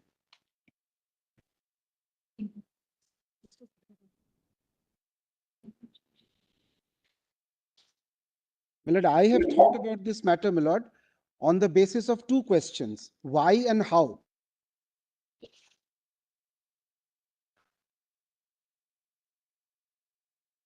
why it is to be done, and how it can be done. My lord, most of the submissions, 4 of these are, my lord, points on the issue of why. My lord, first of all, my lord, Section 4C of the Special Marriage Act appears to make a distinction between men and women as far as age is concerned. But this is no longer, my lord, a policy consideration, because, my lord, pursuant to your lordship's judgment in independent thought, the Child Marriage Bill has already been tabled, which, my lord, seeks to equalize the marriage age for men and women. So, my lord, there is a consensus that on the appropriate age of marriage. So the difference between these two categories, my lord, in the section is not a matter which should come in the way. That's number one. Number two, and this is very important, my lord, that persons of this, my lord, sexual orientation are being forced into marriages. And what is worse, my lord, heterosexual marriages. And what is worse, my lord, there are unscrupulous people out there who are suggesting that there can be conversion therapies, that it is medically capable of being corrected.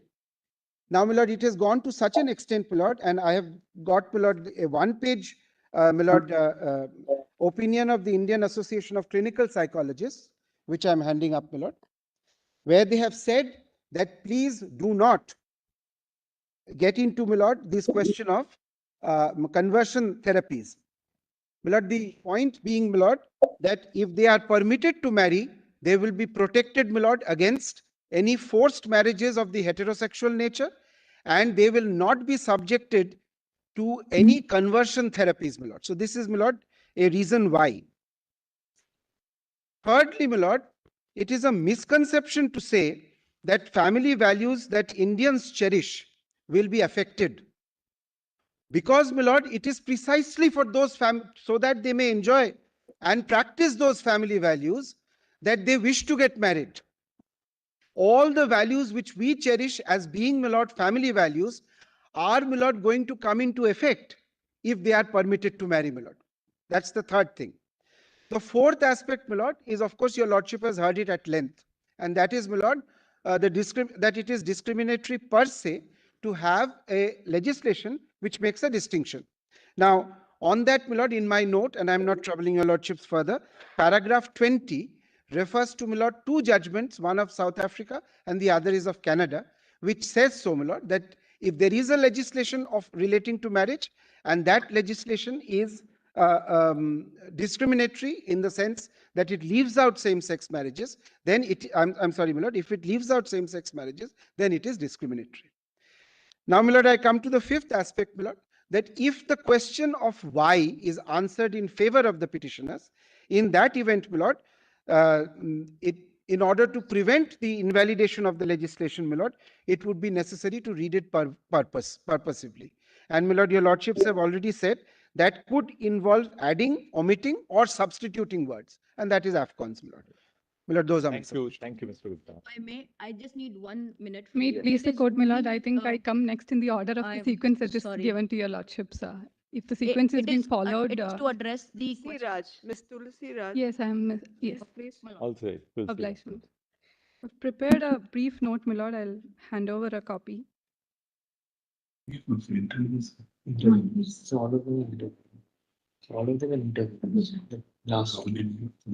Without repeating any of the points that's been already made, my lords, I think only two aspects of anti-discrimination theory that remained unexplored so far in the debates. The first aspect is, my lord, the concept of demeaning, which has been conceptualized by the scholar Deborah Hellman, and which your lordships will find on pages 3297 of volume 4 of the compilation on behalf of the petitioners. Ms. Hellman explains that every case of demeaning, my lords, every case of disrespect does not constitute wrongful discrimination. Scholars, my lord, your lordships are well aware, have always asked the question of what is in fact necessary in law for some act to be constituted wrongful discrimination. And she identifies two elements as important for an act to be identified as wrongful discrimination. The first is, my lord, that there should be an expression of unequal humanity of the other, that there should be an action that reflects that the other person is not treated as an equal moral person, and that is the first requirement. The second is that, my lord, the person who is discriminating, the discriminator, should be able to do that because of the social context. That is why, my lord, your lordships are aware, we have the whole concept of cognate and dominant groups in discrimination law, and it's always conceived that it is always a dominant group who is able to, or who is conceived by law to be able to discriminate against a cognate group because of the particular social context. Now, in this case, I would submit, my lord, that the exclusion of LGBTQ persons from the ambit of the Special Marriage Act would constitute demeaning in the way that scholar Hellman explains it. This is because, my lord, there cannot be a better example of demeaning rather than to say, my lord, that your love is incapable of being recognized by the law. There is no, my lord, no better example of demeaning rather than to say that your partnership is not deserving of legal recognition. Therefore, my lord, I would submit that the scholarly understanding of discrimination law, my lord, might help us to inform the reading of Articles 14 and 15, to inform our reading of the Equality Code of the Constitution. Now, the next point, my lord, is by referring to the theory of disgust by Martha Nussbaum, and your lordships have extensively made use of the scholarly literature by Nussbaum in various judgments. Now, my lord, the theory of disgust is propounded in the way that the approach towards same-sex couples, or the approach towards LGBTQ in toto, is grounded on a public disapproval, is grounded on certain prejudicial understandings of how these couples or how these persons conduct their lives. Now, your lordships will certainly appreciate, my lord, that the history of this is tracked, in fact, by Nussbaum in the American context by collecting statistical data relating to pamphlets which were spread during the whole debate on. We'll have a look at that. Yes, my lord. Be circulated. Then your next point is expressive harm and discrimination, which is based on Joseph Shine. Which is based on Joseph Shine, my lord. I just want to make the point there, my lord, that when your lordships, my lord, struck down section 497 of the IPC, my lord, there was nothing in the provision expressly as it stood, my lord, which expressed any opinion about how what it conceives about the sexuality of women. But your lordships went ahead and said that there are certain prejudicial notions which inform this provision, and that is sufficient, and that prejudice is sufficient to render this provision unconstitutional. The next point is about the proportionality test, which has been argued actually. Just yesterday it was cited. Yes, my lord, the proportionality. That's all right. You yes. cited modern day. Yes, my lord, your lordships have dealt with proportionality, my lord. And then fourth is that your case is supported by data and that the respondents is... Yes, no, because, my lord, in paragraph 18 of the counter affidavit, my lord, the union says that there are psychological harms which are caused to the children of LGBT. That, my lord, is in fact rebutted continuously by data, my lord, and I have referred to one study, that is a British Medical Journal study on pages 3341 and 3358. You are advocating a moderate interpretation, reading A as the in the SMA. Yes, my lord. That is, in fact, a lot of suggestions have been put forward before your lordships, my lord, and it is, of course, up to your lords as to which interpretation will be taken, and that's a moderate and a minimally invasive provision. Thank you. I'm obliged. My lords, if I may, I only wish to address. What's your name? My name is Tanushri Balla. I'm an intervener. Yes. Sir, I only request to address the 4 questions placed by this honorable court before the petitioners. Yes. Your permission, please. Sir, I've submitted my written submissions and a brief note. If I may hand the same over to the bar, please. The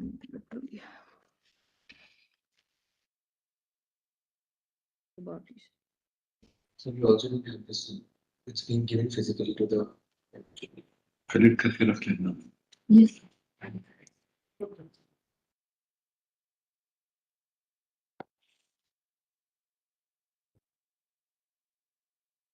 Yes, my lord. Sir, the first question, your lordship, the first question addressed was on section 2B as to the reading of the terms man and woman. My only request is that it may be considered that there is also gender expression amongst parties who are seeking this kind of validation.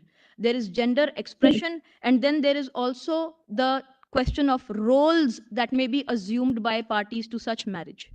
If this concept, read in light of Arun Kumar and certain other data which I have put on record in my main IA, be taken into consideration, my lords, we may see that basically the problem in all the other sections remains solved. My humble suggestions are, my lords, that the man in 2B be read to include all three, that is both cisgendered and transgendered men, as well as any person who assumes a role in the marriage that this statute confers upon men. And similarly for women, all three, that is cisgendered, transgendered, and any person of either sex or gender assuming the role of a woman or a wife in that particular relationship may be conferred upon by the statute or by the society or by the institution of marriage. This will also remove the difficulty for trans persons, intersex persons who are not included in this ambit seeking to enter the institution of marriage laws. Accordingly, lists of prohibited relationships in part 1 and part 2 may be read to include any person, whether cis, trans, or otherwise, including but not limited to those identifying as third gender, so that both lists may apply uniformly and the difficulty with related to degrees of prohibited relationships may be removed. Thirdly, my lords may be pleased to direct the government to declare LGBTQI, which has already been done for the trans community, as a special class, as they are allowed to do so for customs, so that where personal customs of parties allow them to get married and enter such institution, there may be no difficulty for them to do so. We are not touching upon personal customs, but where they are allowed by personal customs, where families are supportive, they should not be hindered just on basis of a technicality. My lords, my second point, with your permission, is section 4C, which was the consequence of section 2B, as pointed out by Honorable Justice Bhatt, that it has already been pointed out by learned senior Vishwanathan sir that the section may confer 2 males and 2 females of age 21 and 18 respectively to enter matrimony. However, what I request to add, sir, is that this provision leaves out third gender persons who may be intersex persons and who may be left out of the binary of male and female.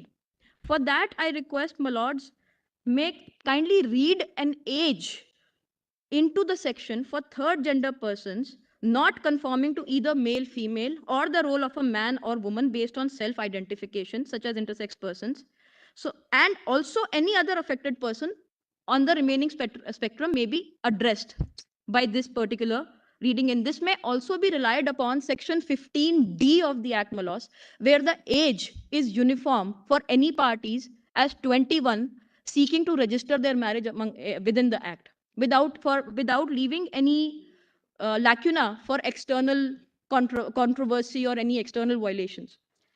Malos, my next point, which is extremely important and which I request to add before this honorable court, is based on section 24(2). My lords, this is the section for void marriages on grounds of impotence. Now, in practical cases, it has been seen that unscrupulous people enter into such marriage with trans persons, and when disputes arise, as in the case of intervener Bobby Darling, they seek the shelter of law, stating that the marriage was void ab initio because of the ground of impotence, or that they did not know. Herein, if my lords may please to declare or add as an explanation in any way that these marriages would be void except when knowledge of such impotence was communicated prior to the marriage to both the parties by either a visibly obvious way or in an express manner, basically prior to the marriage, or where the parties, after discovery of such fact, have continued to cohabit, condone, and live with each other in harmony for at least 1 year after the discovery, then this particular law, which is being misused by unscrupulous persons, can be addressed, and this will greatly reduce litigation, Malos, current litigation. All right. And Malos, lastly, I will just conclude in under 1 minute. If we read gender expressions and accept the roles assumed by parties into this act during interpretation and harmonious interpretation, Malos, all the remaining sections and all the remaining difficulties will stand resolved, as in 3rd, 4th, and 5th schedules. It's on para 6 of my brief notes, Malos, wherein declaration may be by either 2 brides or wives, or 2 bridegrooms or husbands, or a bride and a bridegroom of either biological sex expressing or assuming the role as per the marriage. Sections 12, 22, and 27, where it mentions either husband or wife, it does not mandate. All right, we'll have a look at That's, it. Thank you. Thank you, Malos. Very much. We'll rise, I think, now because we reached 5 minutes. Mr. Solicitor, we'll hear you after lunch. No, there was a matter, but where Lady Gayatri had said that she may join.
That's it. Brother Call, Brother Bhat. Yes. Justice Call is on the screen, Malad. Brother Call is joining. Yes, Justice Bhat is Bhat is also on the also. screen. Yes, Mr. Solicitor. Wait, please, Lord. Look, the real question, Lord, before I come to the real question, Malad, as I started, Malad, not only as a law officer, but even as an advocate, as an officer of the court, or even as a citizen, your lordships are dealing with a very, very complex subject, having a very, very profound social impact. I would earnestly reiterate my request, my lord, if your lordships can consider leaving all these questions to Parliament for the reason, my lords, that your lordships have read right to choose the sexual orientation in Nautet Johar, and there is no dispute about it. Your lordships have said that based on one's sexual orientation, there cannot be any discrimination. There cannot be any dispute about it. Right of personal autonomy, namely right of choice, is also recognized by our lordships in Nautej. Therefore, my lord, the question is, Lord, now what is the prayer before your lordship is right to get the socio-legal recognition of marriage.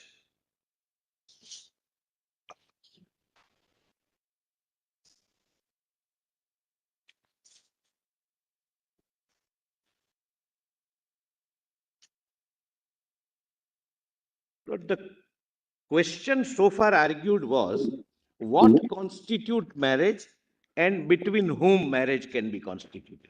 The real question is who would take a call as to what constitute marriage between a particular class of people.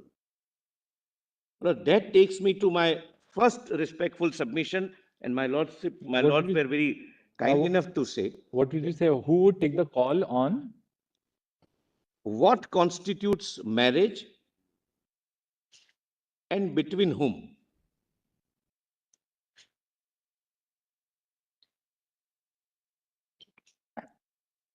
Therefore, my lords, when I made the first request, my lords were very kind enough to say that let us have the canvas, let us have a broad conspectus of what their arguments are, and thereafter we'll take a call. Your lordships were pleased not to reject that, my lords. So, my lord, I am reiterating that request. It's my appeal to your lordships, my lord. But there are several ramifications, not only, my lord, on the society, several ramifications, unintended ramifications on other statutes, which would need, Lord, a debate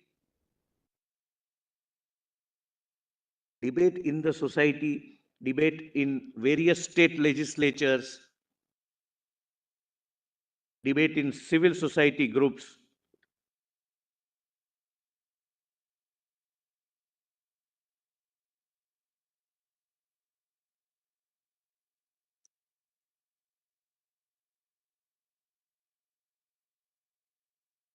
So, my lord, at the outset, my lord, I say, my lord, your lordships can consider saving the rest of the exercise if your lordships, my lord, are convinced that this has to be preceded by some debate, particularly when the debates would take place in a forum where there would be assistance of national views, views of experts, views of impacts, views of effects it will have, and what are the implications on several laws. Lord, I have provided the list of about 160 sections from various provisions of law, other than, my Lord, Special Marriage Act or law relating to marriage, where it cannot be reconciled with what is sought to be prayed, my lord.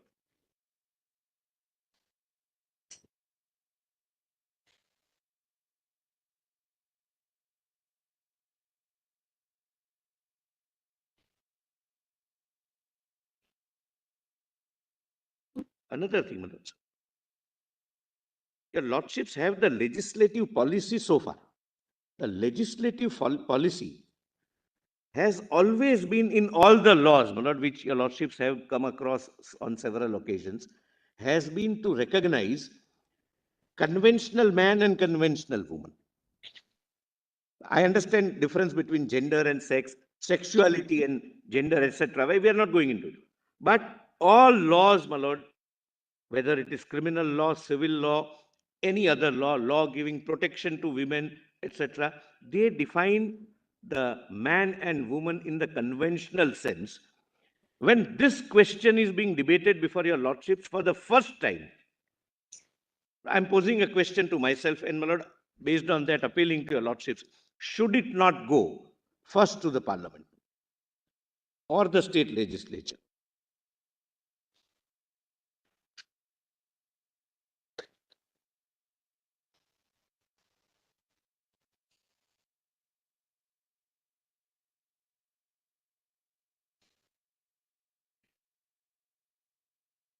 No one is sitting in on value judgment whether this should be, this is good, this is bad, this should be done, this should not be done. There is no stigma attached. The parliament has accepted their right of choice, their right of sexual preference, their right of autonomy, and their right of privacy. Right of choice? Autonomy, sexual autonomy in terms of sexual preference,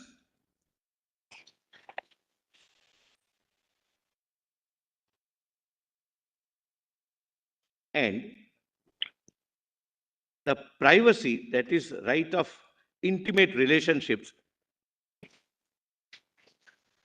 which your lordship said, my lord, something happening between two consenting adults in privacy. Why I say, my lord, that there is no stigma. The legislative policy is very clear now in the Transgender Act, where the term transgender is very widely defined to include, my lord, all shades and all spectrums of what we call LGBTQ plus.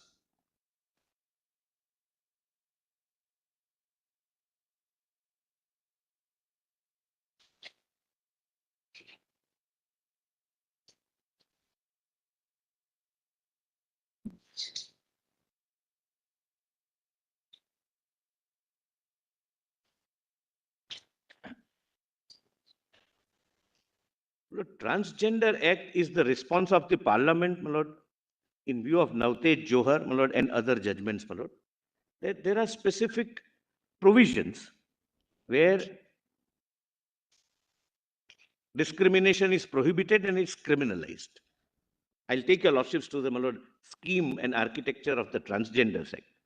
There is no stigma. The limited question is whether right to marry can be prayed for as a social institution by way of a judicial adjudication before this honorable court.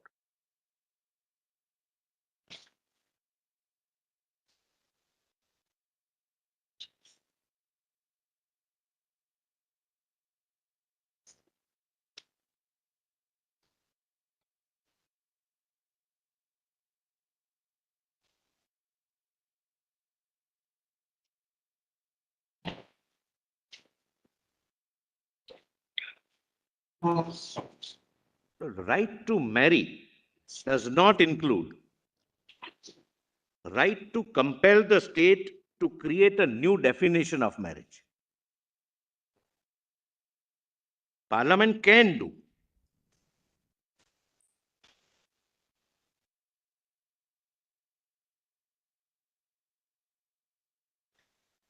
But it's not an absolute right.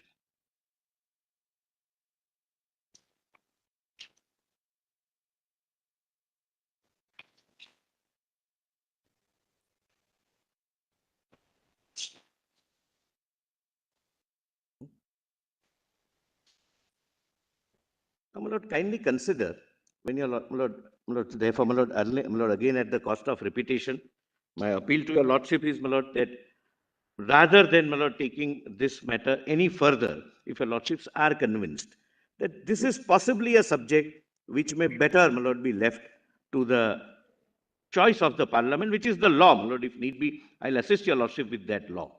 And the subject is such that your lordships may not be in a position to conceive of variety of situations which may arise and which will have to be taken care of. Lord, mere declaration that they have a right would be, my lord, begging the question. If they have a right, how the rights would be regulated? How variety of problems will be solved? And I'll give examples, my lord, which only parliament can take care of.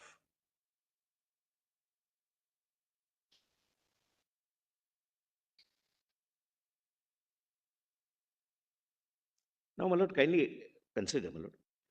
Pre-56, marriages used to take place between heterosexual persons, my lord.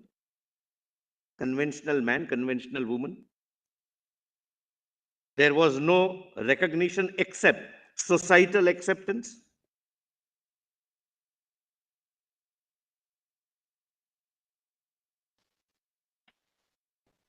Correct, my lords? Once it gained societal acceptance, in Hindus at least, it came to be codified in 1956 by way of a Hindu Marriage Act.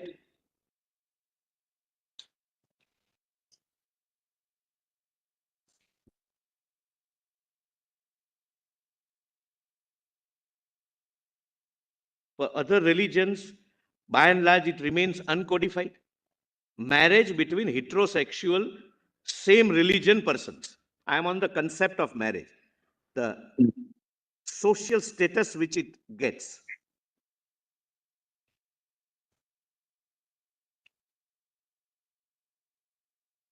Now, my lord, the moment any right which was pre-existing even without recognition by law is recognized, it is also regulated. And then there is no absolute right to marry even today between heterosexual couples. And why I say this? A man has to be 21 years and a woman has to be 18 years, meaning thereby the law prescribes when to marry. The autonomy goes.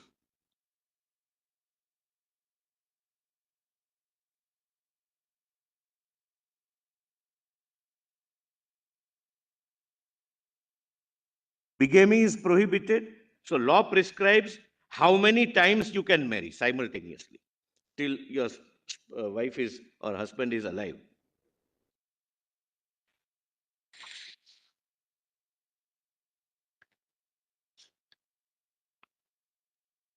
There are prohibitions regarding degrees of prohibited relationships, meaning thereby law regulates whom not to marry.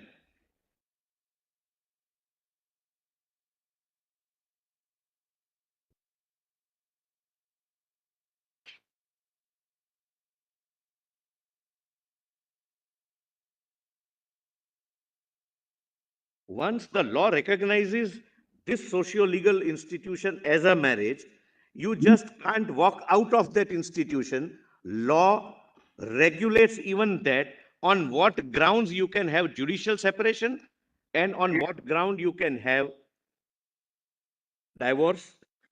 So how to separate is also a legislatively regulated provision.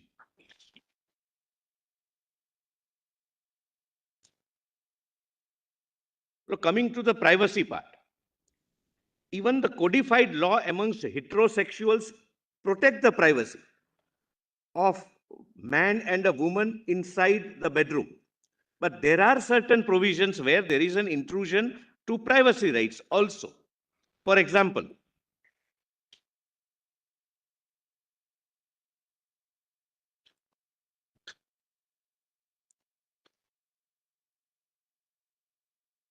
importance is a ground for divorce. That is something very, very private and personal between the two human beings. But then, if it is a case of divorce, you will have to come out and prove it. So your privacy is breached. My lord, substance of my submission, which I will elaborate, is, my lord, that once a legislative recognition is given to a particular form of union, it comes with it several regulatory provisions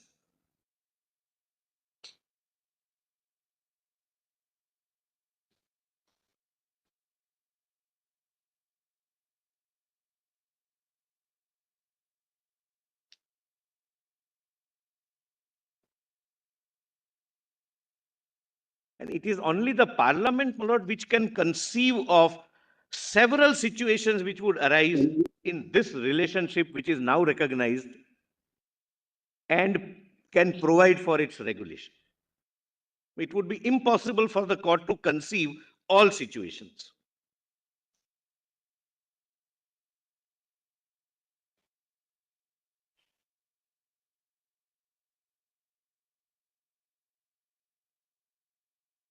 Now, my lord, my propositions, my lord. I'll just, my lord, my lord, there are 10 propositions, my lord. My lord, the very heart of Special Marriage Act, and I'll show that, is a recognition of marriage between a conventional man and a conventional woman.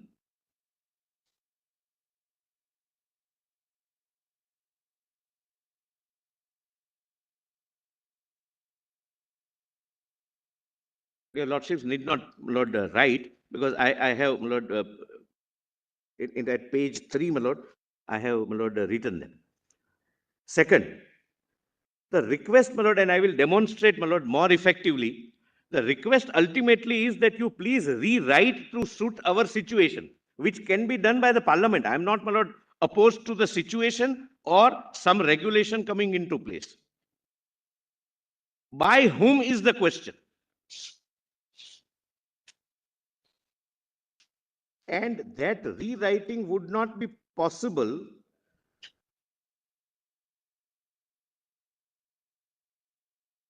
my lord, this also, your lordships need not, my lord, invest, my lord, time or energy, my lord, in writing it.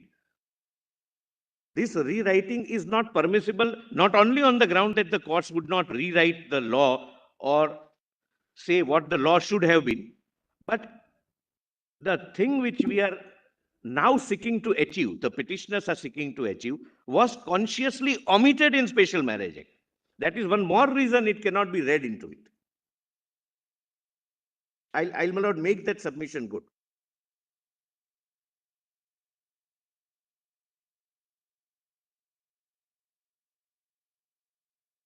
So, my lord, your lordship's exercise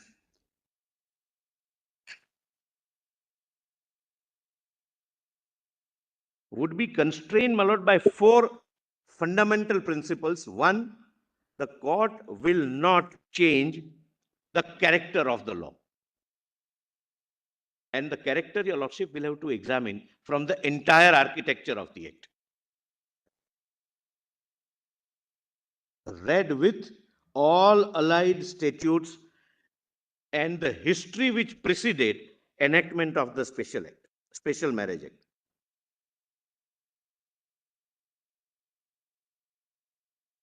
Second constraint would be the court cannot substitute the legislative intent which is otherwise manifest.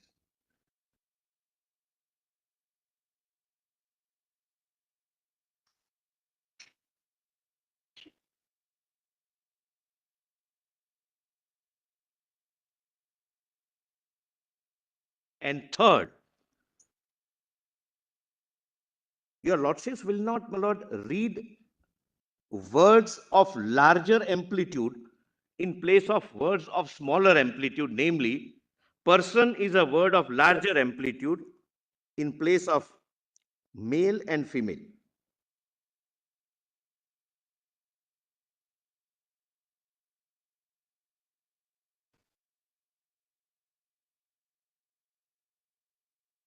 Next, my lord, proposition. Lord, this exercise, even if your lordships are persuaded to undertake, would necessarily have an unintended impact on the heterosexual couples, because Special Marriage Act essentially is for regulating the marriages between intra-faith heterosexual couples.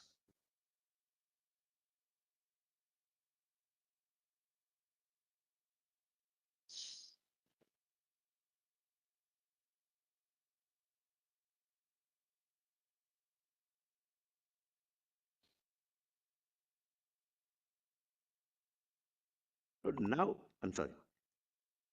Next proposition is, your lordships would not, my lord, undertake an exercise whereby the same statute is applicable differently to one class of persons and totally differently to another class of persons, namely heterosexuals and non-heterosexuals.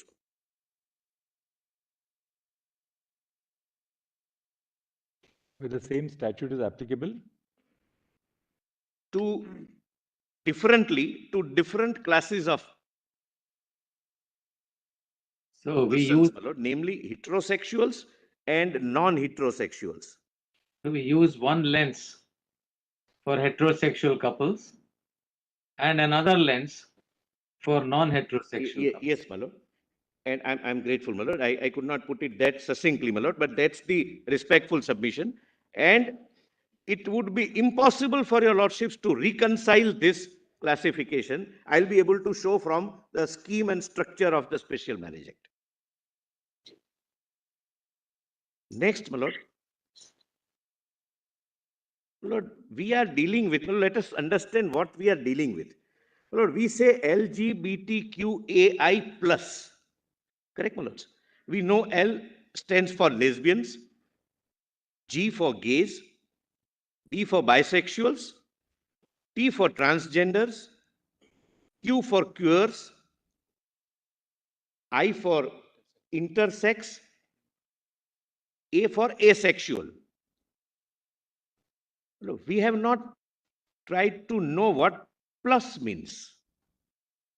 And my lord, this is going to be the core of the problem which your lordship would face if the judiciary were to take over the function of regulating the relationship after recognizing it as a socio-legal relationship.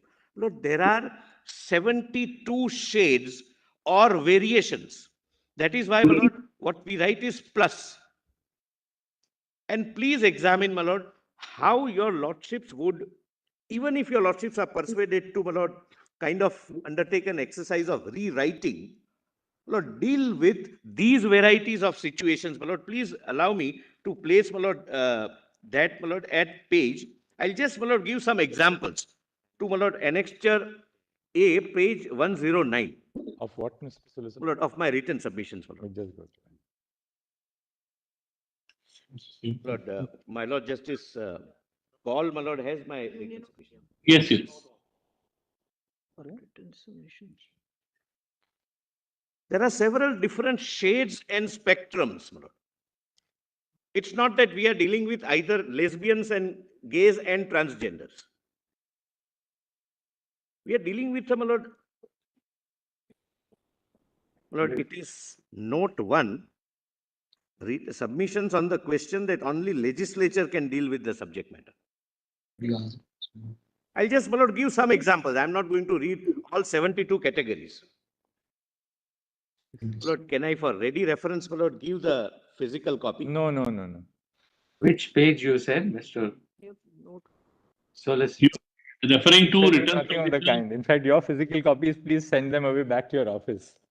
PDF 113, my Lord. I'm sorry, my Lord. It was a loose ball. I forgot that I am also using a physical copy, and your Lordship's continuing mandamus is being breached, my Lord. Kindly pardon me, my Lord. For The threat is that they're going to be confiscated. Yes, my Lord. I will be, my Lord, on There are these Union of India submissions. Volume Did you say solicitor?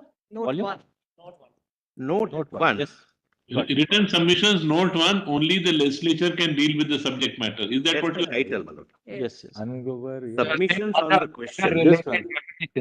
Other related Opening statement. Union of India folder.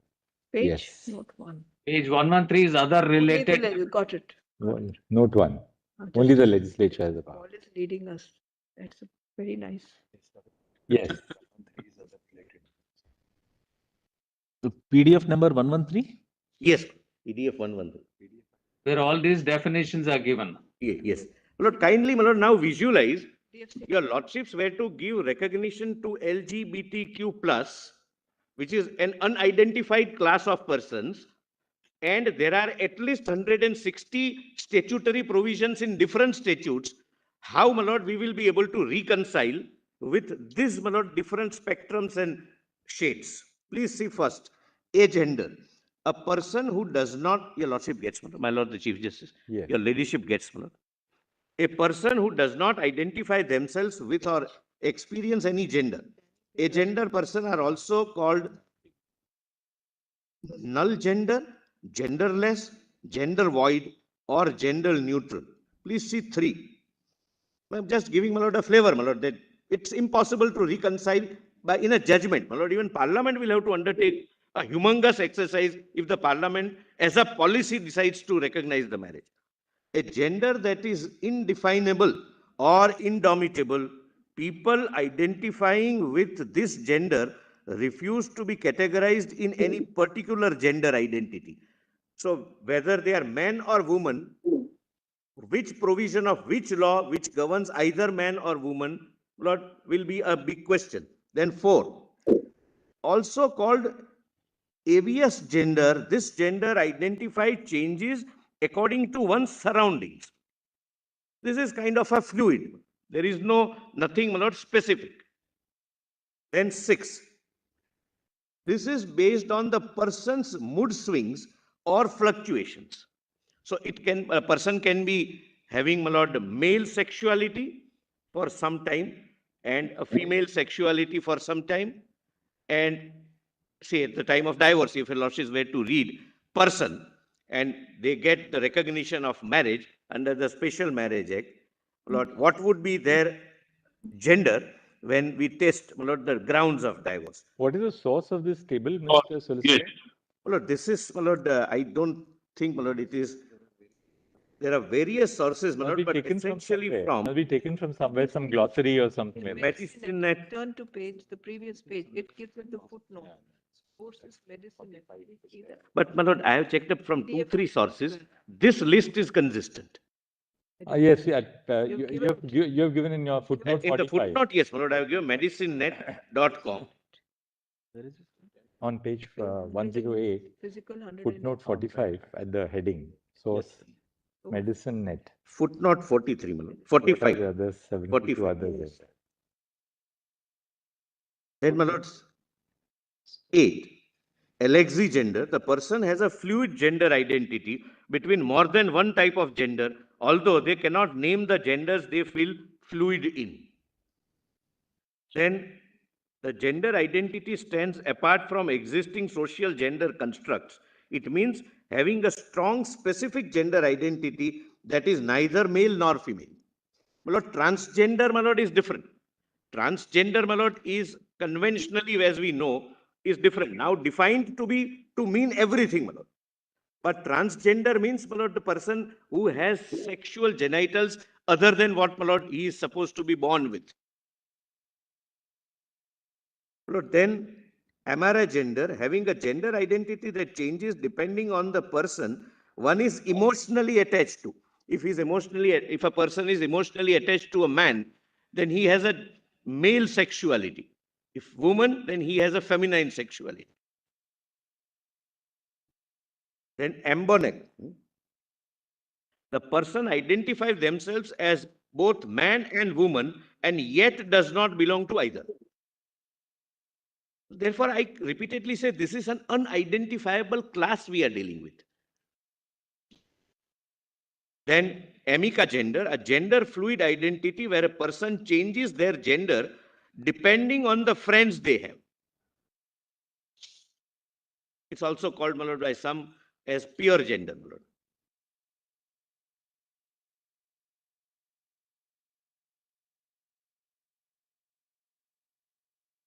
My lord, 17, my lord. Anogender. The gender identity fades in and out in intensity, but always comes back to the same gender feeling. So at particular act, he has one gender identity, then it changes, it comes back. These are not facts I'm giving. I'm without having any value judgment. The only limited purpose of showing is that would it be prudent or possible for the court to lay down, my lord, regulations, even if your lordships are persuaded to confer them with the socio-legal status of marriage. because then regulating it would be impossible, because there would be 101 contingencies, which my lord, with best of the assistance on our side, your lordships, my lord, cannot conceive of. Then, my lord, kindly turn the page. My lord, 27, exigender, a gender identity that is between the two extremes of agender and any other type of gender. Both the genders are experienced one at a time without any overlapping. The two genders are described as on the opposite ends of an axis. And bigender, having two gender identities at the same or different times. Then 30, blur gender, also called gender fuss. Blur gender means having more than one gender identities that blur into each other so that no particular type of gender identity is clear, etc., my lord, etc. I'm not giving examples, my lord.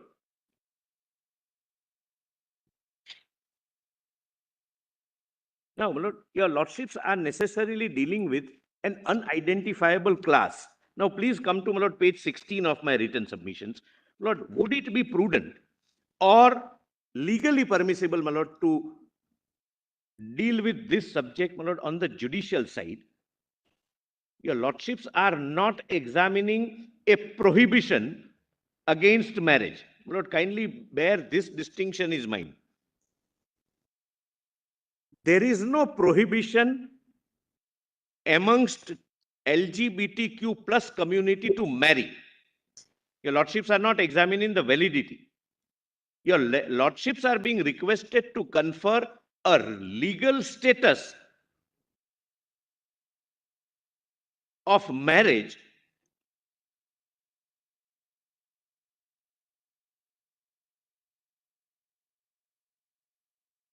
which all religion considers to be an institution. I'm not on the morality of it, though that would be a valid consideration.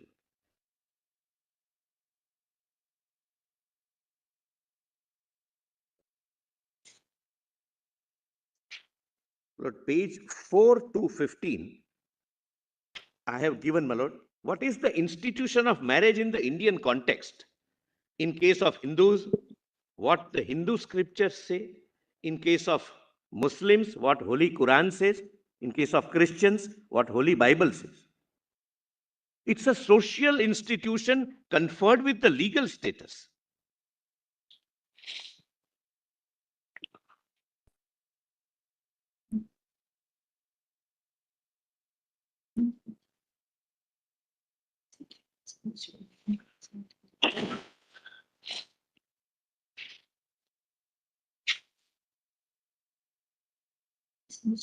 And all these social institutions are predating the statutes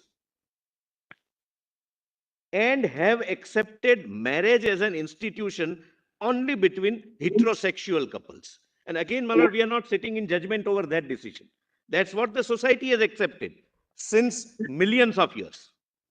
Sulista, where are you referring to on this aspect? Lord, page 4 to 15 of my submissions, my lord. Page 6 to 15, I'm sorry.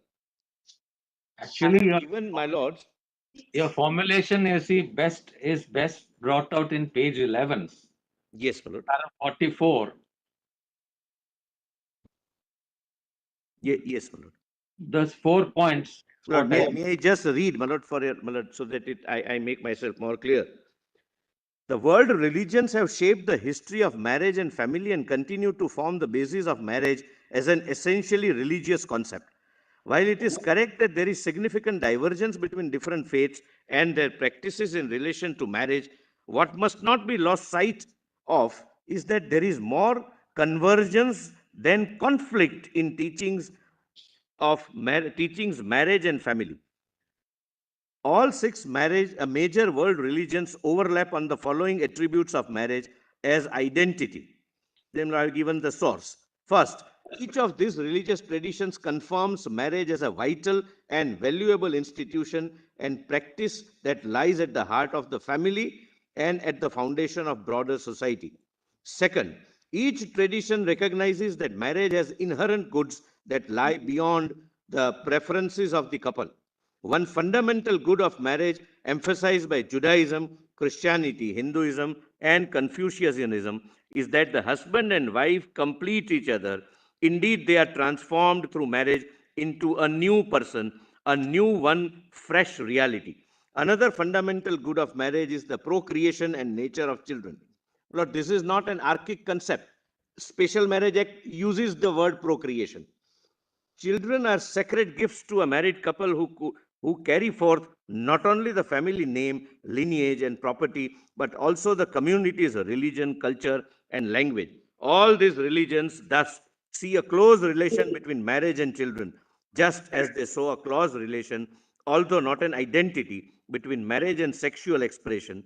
And all these religions teach that stable marriages and families are essential to the well being of children. This is what Malot Kara says in the adoption. 2 years of stable relationship as husband and wife. Third, each tradition regards marriage as a special form of sacrament, promise, oath, or contract over any generic relationship, economic or social. It has a special, unique status, my lord. For Hindus, it is a sacrament.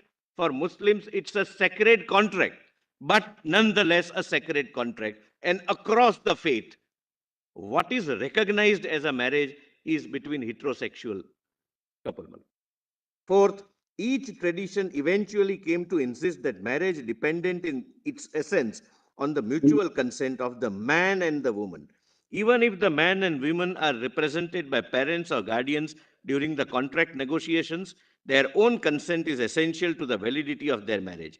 Jewish, Hindu, Confucian, and Muslim writers came to this insight early in the development of marriage. The Christian tradition reached this insight canonically only in the 12th century, and Buddhism more recently still. Fifth, marriage is a concept that is deeply embedded as a union between two opposite sexes, ordained by the religious text and practices, specifically for the furtherance of society and the orderly influence between persons inhabiting the society and following specific religions. Now, your lordships have a variety of shades to be dealt with, variety of problems which are to be encountered, variety of religions and their personal laws, my lord, intermingling, and your lordships have an option on, in my respectful submission, possibly the only constitutionally permissible option, to require the parliament or to wait for the parliament to do that. My lord, please now come to page 16. My lord, I am citing some judgments. I will not read all, but these are, my lord, some very illuminating judgments, my lord. At page 17. My lord, right 17. It starts at 16. The title is Democratic Right of People to Regulate Themselves. You said we as a society has a right to regulate ourselves. 17. Well, PDF 25. 21, my lord. PDF is 21, my lord. We as a society, my lord, govern who will be the components of that society, my lord, and that governance comes in, my lord, the elected representatives whom we decide, my lord, to elect. Now, please come, my lord, this Reynolds Rajmani judgment. I'll read only the highlighted part, my lord, so that I don't invest your lordships more time. It cannot be denied that society is generally interested in maintaining the marriage bond and preserving the matrimonial state with a view to protecting societal stability, the family home, and the proper growth and happiness of children of the marriage. I'll skip the rest, underline portion. But although the grounds for divorce have been liberalized, they nevertheless continue to form an exception to the general principle favoring the continuation of the marital tie. In our opinion, when a legislative provision specifies the grounds on which divorce may be granted, they constitute the only conditions on which the court has jurisdiction to grant divorce. If grounds need to be added to those already specifically set forth in the legislation, that is the business of the legislature and not of the courts. Lord, please, Lord, see these, my lord, in light of what I'm going to show. The structure of the Special Marriage Act would be, if it is redrafted the way petitioners have prayed for. Even their prayers are, my lord, absolutely vague. I'll be able to demonstrate that. But first, my lord, law on the point. 5. When therefore section 10 of the Indian Divorce Act specifically sets forth the grounds on which a marriage may be dissolved, additional grounds cannot be included by the judicial construction of some other section unless that section plainly intends so at the foot. However, whether a provision for divorce by mutual consent should be included in the Indian Divorce Act is a matter of legislative policy.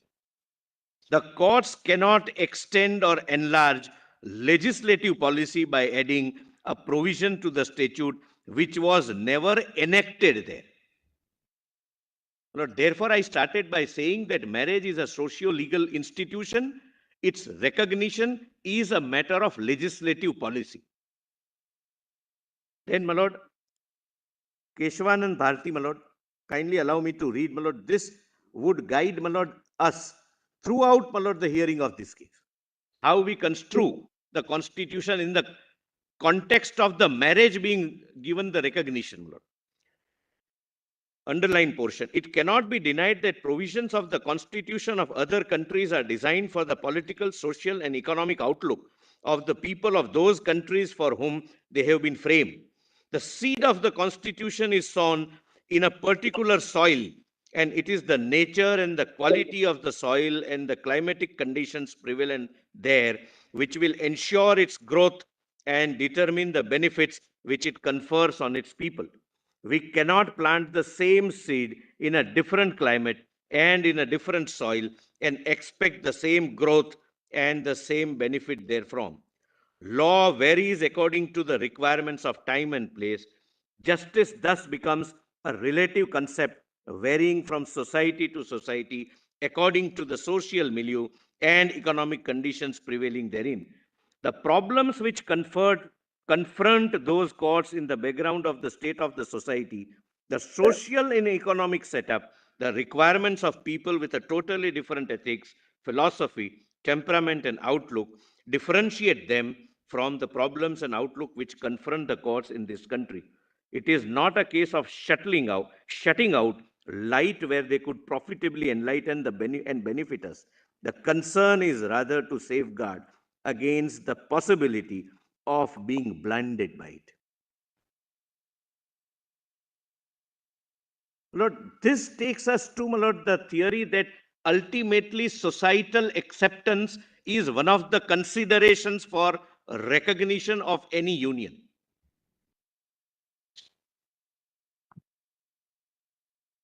And that can be tested only in the legislature. And, my lord, there is a beautiful passage I'll read, my lord, from the American Supreme Court, which says that any recognition by the court does more harm to LGBTQ plus community than help them. Because then you are forcing something which should have come from within. That's the logic, my lord, of the Honorable Supreme Court. Now, my lord, A.K. Roy, my lord, 5-judge bench. I'll read, my lord, the highlighted part. But we cannot transplant in the Indian context and conditions principles which took birth in other soils without a careful examination of their relevance to the interpretation of our constitution. No two constitutions are alike, for it is not mere words that make a constitution. It is the history of the people which lends color and meaning to its constitution.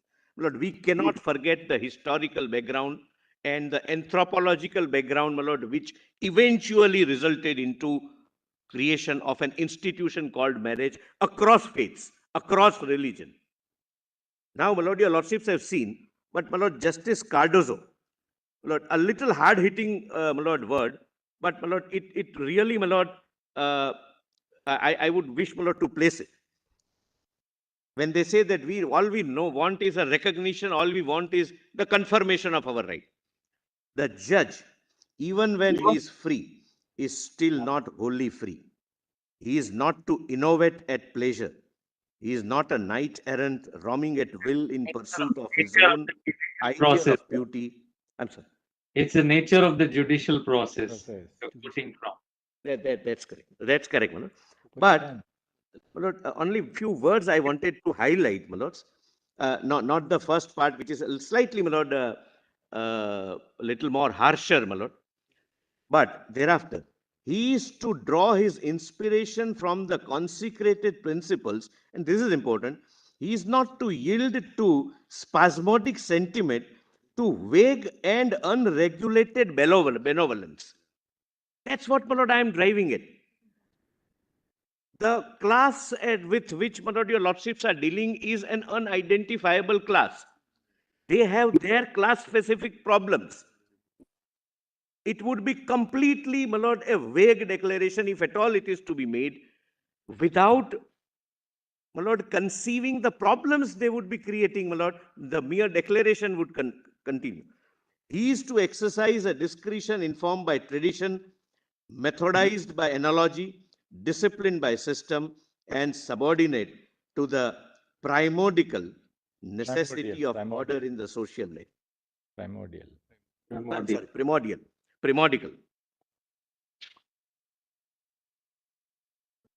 I think our own Justice Patanjali Shastri has put it all in that one short paragraph in V.G. Rao. Everything that is on reasonableness and what is the role of the court. Yes.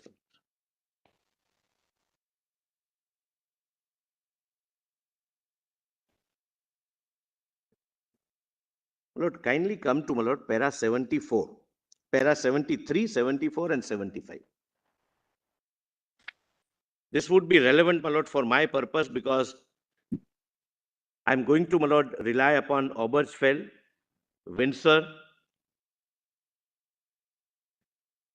and, my lord, their dissent. A beautiful dissent, because for us, both, my lord, majority, minority, both are having persuasive value. It was a thin majority of 5 versus 4. But numerically, yes, majority, my lord. Dissent is a dissent, but, my lord, which would really assist your lordships.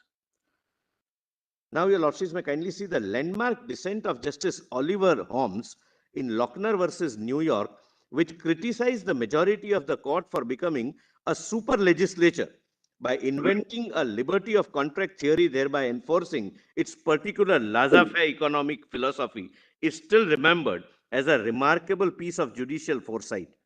My lord, then I have cited, my lord, this judgment with a reason. My lord, please allow me to cite Daybright Lighting. I'll just read, my lord, the highlighted part.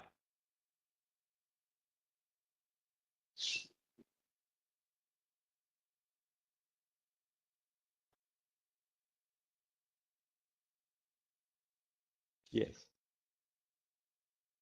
Our recent decisions make plain that we do not sit as a super legislature to weigh the wisdom of legislation, nor to decide whether the policy which it expresses offends the public welfare.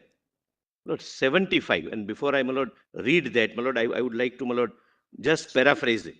Specifically, the dissent of Justice Holmes came to be fully accepted in Ferguson versus Krupa and continues to be the law of America till date. Interestingly, the dissent in both same-sex marriage cases in the American Supreme Court in Obergefell versus Hodge and United States versus Windsor blame the majority for committing the same mistake it did in Lochner suit. I'll read, my lord, and thereafter, what happened after, my lord, this Obergefell judgment in Dobbs. This is doubted. Now, your lordships may, my lord, kindly directly come to, my lord. My lord, rest of the judgments are same, that your lordships would not, Lord, as a prudence and as a policy, substitute the wisdom of the legislature. But, my lord, kindly come to page 23, that is, my lord, 27 PDF.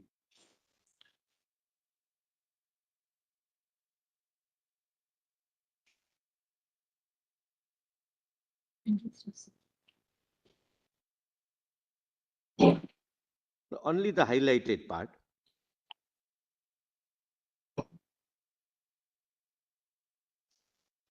Your lordship gets, my lord Justice Narsip. Lord, page 23, PDF 27, my lord Justice Bhatt and Justice Kaul. Yes. Read the highlighted part. the power of the court to legislate is strictly limited.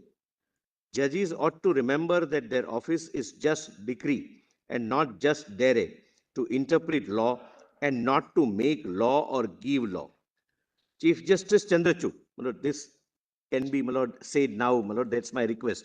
Chief Justice Chandrachud can say this, my lord, in the present judgment, my lord, on the lighter side, my lord. Chief Justice Chandrachud, speaking for a constitution bench in Gurbakh Singh, CBI versus State of Punjab, has clearly pointed out the limited powers of the court to make laws in construing the provisions of the statutes. The learned Chief Justice has observed the true question is whether by a process of construction, the amplitude of judicial discretion which is given to the High Court and the Court of Session to impose such conditions as they may think fit while granting anticipatory bail should be cut down by reading into the statute conditions which are not to be found therein. Our answer clearly and emphatically is in the negative. Nothing more can be read into the statute. Then, my lord, again the learned Chief Justice warned, judges have to decide cases as they come before them, mindful of the need to keep passions and prejudices out of their decisions. And it will be strange if, by employing judicial artifices and techniques, we cut down the discretion so wisely conferred upon the courts by devising a formula which will confine the power to grant anticipatory bail within a straitjacket. Therefore, even if we were to frame a code for granting of anticipatory bail, which really is the business of the legislature, it can at best furnish broad guidelines and cannot compel blind adherence. The court, by its very nature, are most ill-suited to undertake the task of legislating. There is no machinery for the court to ascertain the conditions of the people and their requirements and to make laws that would be most appropriate. Further, two judges may think that a particular law would be desirable to meet the requirements, whereas another two judges may most profoundly differ from the conclusions arrived at by two judges. Conscious of these handicaps, the law requires that even an amendment of the Supreme Court rules, which govern the procedure to be adopted by it for regulating its work, can only be effected by the whole court sitting and deciding. Lord, the court puts a word of caution that though, my lord, one of the finest, my lord, intellectual brains of the country would be deciding this, but that would not reflect the will of the people. Then,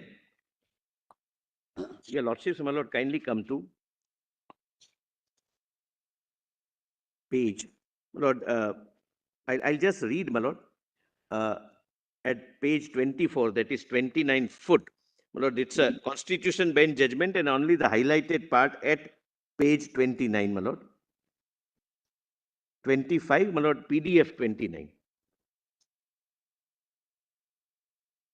The court also needs to be mindful that a legislation does not become unconstitutional merely because there is another view or because another method may be considered to be as good or even more effective, like any issue of social or economic policy. It is well settled that the courts do not substitute their views on what the policy is. But my respectful submission is policy throughout all legislations, including Special Marriage Act and Hindu Marriage Act, is recognition of marriage as a socio-legal institution between heterosexual couples. That policy can be reviewed, reconsidered, and redecided by the Parliament, having, my lord, after having wider consultations and, my lord, after gathering all the facts, gathering all possible scenarios which need, my lord, to be regulated. Now, your lordships, my lord, come to page 26, my lord.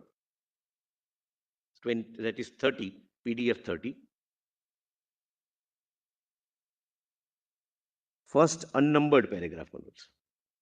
Does my Lord Justice Bhatt and Justice Kaul as well? Yes.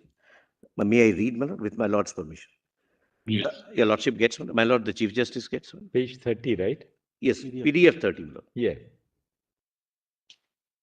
first unnumbered paragraph. Yes. This understanding has also come to be judicially accepted even in the United States, which had earlier permitted same-sex marriage by judicial decision.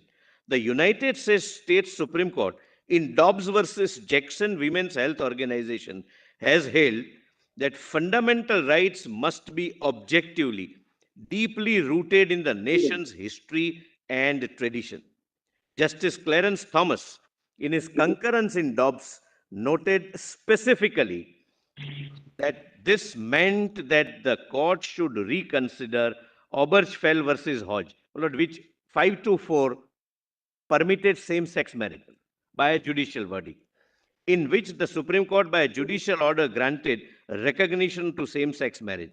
Further, the majority led by Justice Alito in Dobbs' case was emphatic in what it referred to as usurpation of power by the court and held that the issue be returned to the elected representatives after doubting Obergefell, which permitted same-sex marriage. And in Dobbs, they say, we send it back to the elected representative, namely the Senate. Lord, please read, my Lord, Justice Alito. Roe, my Lord, that is Roe versus Wade, my Lord, your Lordships are aware. Roe was on collision course with the Constitution from the day it was decided. Case perpetuated its errors, and those errors do not concern some arcane corner of law of little importance to the American people. Rather, wielding nothing but raw judicial power, the court usurped the power to address a question of profound moral and social importance that the Constitution unequivocally leaves for the people.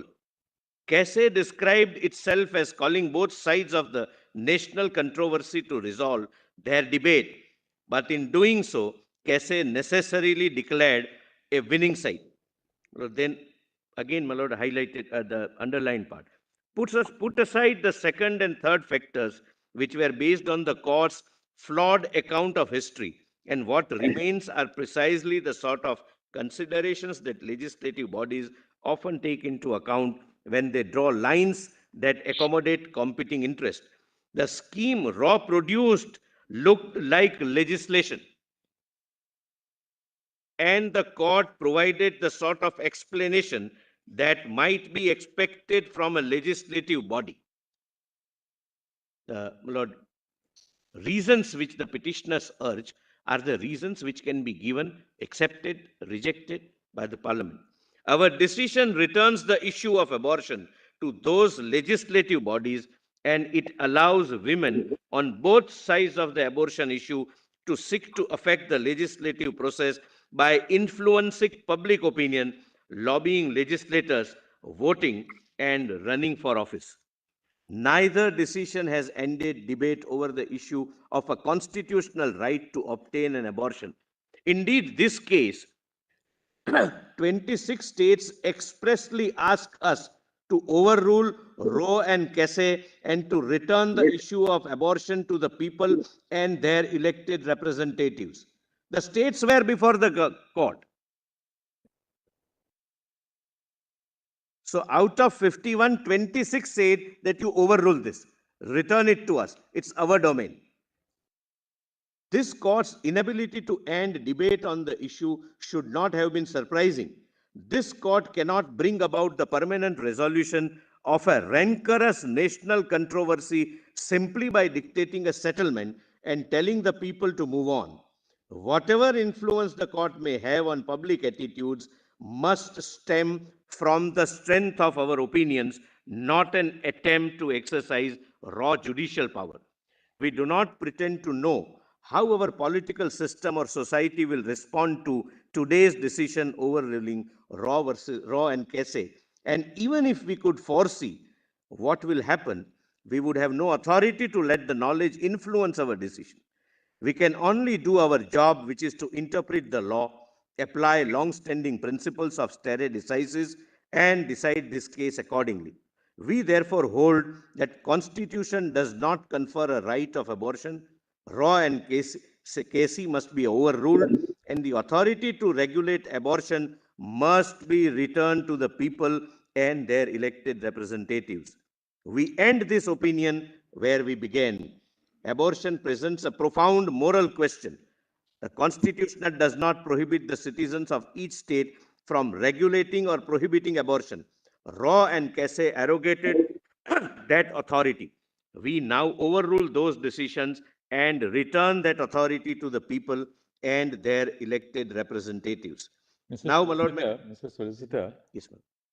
These judgments which you have cited on the limits of judicial power, that principle of law is well settled. I mean, there's no question about it, that judges don't legislate. The power to frame law, to look at the myriad different social complexities, is entrusted to the legislature, whether at the center or in the states. Yes, that principle is a well settled principle.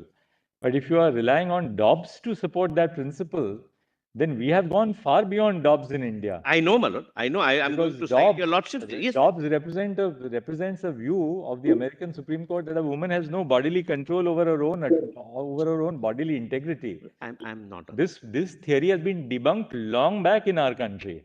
Correct, my Lord. So therefore, I mean, you're citing the wrong judgment. You're citing the wrong judgments in support of the principle. Lord, the principle is that the issues concerning moral or social implications be returned to Parliament. That's the limited point. Fair enough. But don't cite Dobbs, because we have gone far beyond Dobbs here. And fortunately so. Lord, Dobbs have cited. We can at least credit ourselves that, we are far ahead of our times than many of the Western countries in their jurisprudence. Lord, I am never a fan of, my Lord, citing foreign judgments. My Lord, certainly not Dobbs. No, my Lord, I would say none. But, my Lord, not Dobbs. I understand. My Lord, Dobbs, we may have an issue, my Lord, even I have a personal issue with the subject matter it dealt with. We are not concerned, my Lord, with the subject matter Dobbs dealt with.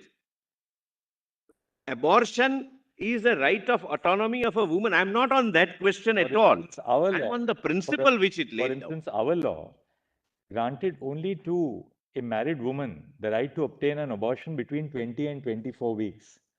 We dealt with that restriction. When an unmarried woman came before us and said, well, I must assert an equal right to an abortion. And we upheld that right, saying... My Lord, I'm at the cost of repetition... We have gone far beyond, I mean, much of the recent jurisprudence, on Dobbs and the overruling of Roe versus Wade. I am at the cost of repetition... said on this jurisprudence, actually. Lord, at the cost of repetition, I say, Dobbs is not relied upon for what it decides on the facts of that case. That we have proceeded much further, and we have always been much ahead of America or any Western countries in every which way. Unnecessarily, we follow the principle that on complex social and moral issues. That's the only limited ratio which I am relying upon. And legislature, that point is well taken, but not. Yes, that's the limited point. My Lord, I am not supporting, my Lord, the judgment on abortion rights, my Lord. Obviously, your Lordship knows, my Lord, everyone has a problem with that.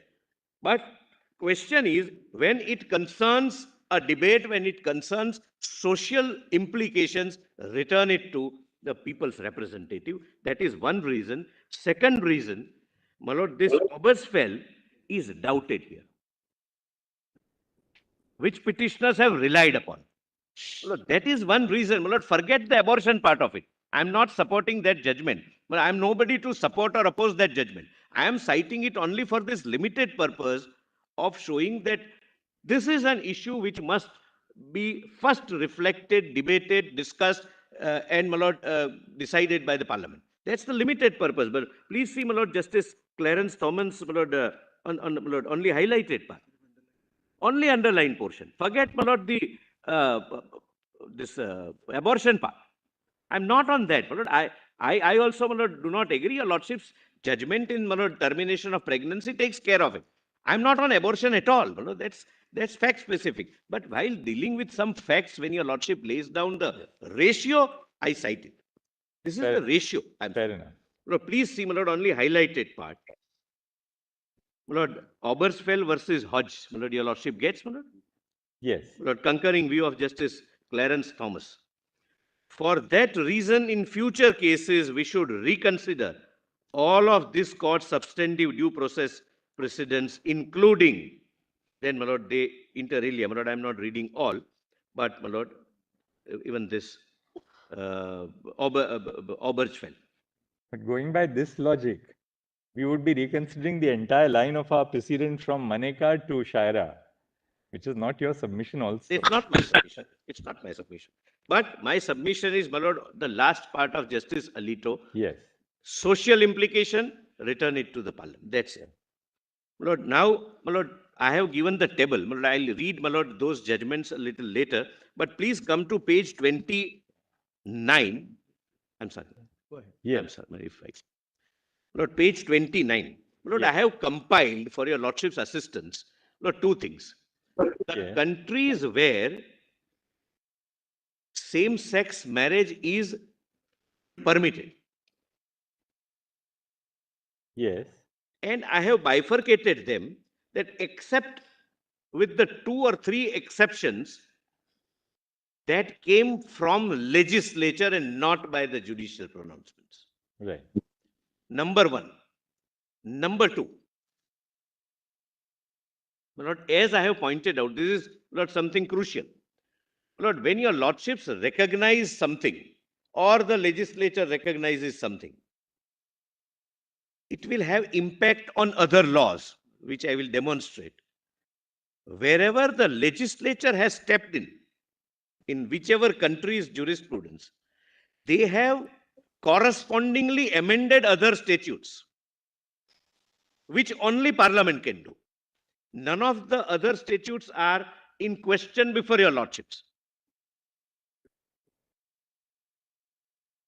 So the suggestion of the petitioner that keep the threads hanging, that is not permissible. But that is taken care of by various statutory amendments by various. Let's have a quick glance at these. Well, kindly have. Legislation. Endora, my lord, by legislature. Then, my lord, I'll just, it's a, my lord, translation. It was originally, my lord, we got it translated.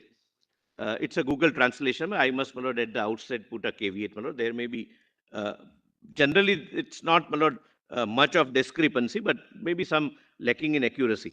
Marriage contracted in civil form has the same requirements and effects, whether both contracting parties are people of the same or different sex. So this is what, my lord, the new statutory regime brought by the legislature says. But what is important is, legislature made following consequential changes. The Amendment Act of February 2023 amending the following provisions: Article 77 of the Family Code on forms of marriage, 78 of the Family Code on effects of civil and canon marriage, Article 91 on civil consequences of entering into a canon marriage, and Article 244 on the competence of Andorran authorities to celebrate civil marriage. Maybe some local requirements there. But the point is that whenever legislature does it, my lord, it applies its minds and makes corresponding changes. Lord, then Argentina, by legislature. Translation: marriage will have the same requirements and effects regardless of whether the I'm sorry, my lord. Yeah. My lord, possibly, my lord, Justice call is on mute, my lord, if your lordships are asking me something. No, no. I am right there where you're reading it. Oh, I'm so sorry. I thought my lords are putting some questions. I was putting a question. I was trying to put a question. Yeah, I'm so sorry, my lord. Rather a suggestion. Instead of reading the whole lot, I think this is a chart which segregates, puts a classification. Correct. Out of the 34, there are 34 countries. Of that, 29 countries have straight away legislated. All of them. And even the legislatures are done in a graded manner. Correct. And in 9 other cases, these legislations have been preceded by some court directions or decisions. Reverse, my lord, it's converse. If your lordships comes at page 42, that is 46, my lord, PDF 46, I have given. My lords may, my lord, come to page PDF 46. Your ladyship may see, my lord, I have given. Legislation is the legislative process 24. Countries where the recognition was through a mixed process initiated by the legislature. Initiated largely by legislature or executive. But then, my lord, South Africa is one. Stepped in. South Africa is the exception in that sense. Yeah, yes. But then I think you have also to take into account Taiwan and Austria. Yeah, I know, my lord, but kindly turn the page over. I'm sorry, my lord. Taiwan, please see, my lord, page 41. Well, that is 45 PDF. Yes. I'm going to, my lord, read, my lord, Taiwan Supreme Court also, my lord, where the dissent also will be illuminating, my lord, to your lordships. My lord, mixed process. Taiwan, your lordships have, my lord? Yes. My lord, Justice Butt and Justice Call has, my lord? Number Yes. 31. Number 31, yes, number 31. Mixed process. From 2015 to 2017, several municipalities, local governments of Taiwan, like so-and-so, so-and-so, so-and-so, allowed registration for same-sex marriages and allowed civil union of sorts. In 2017, the Ministry of Interior formally asked all local governments to open registration for same-sex couples. It was after the said legislative or executive process that in Judicial Yuan Interpretation number 748, the Constitutional Court further expanded rights to allow formation of permanent unions to include same-sex couples. It started initially by legislature, then executive stepped in, and then the judgment, my lord, of... Now you have the law, I think, in 2019. Yes, my lord.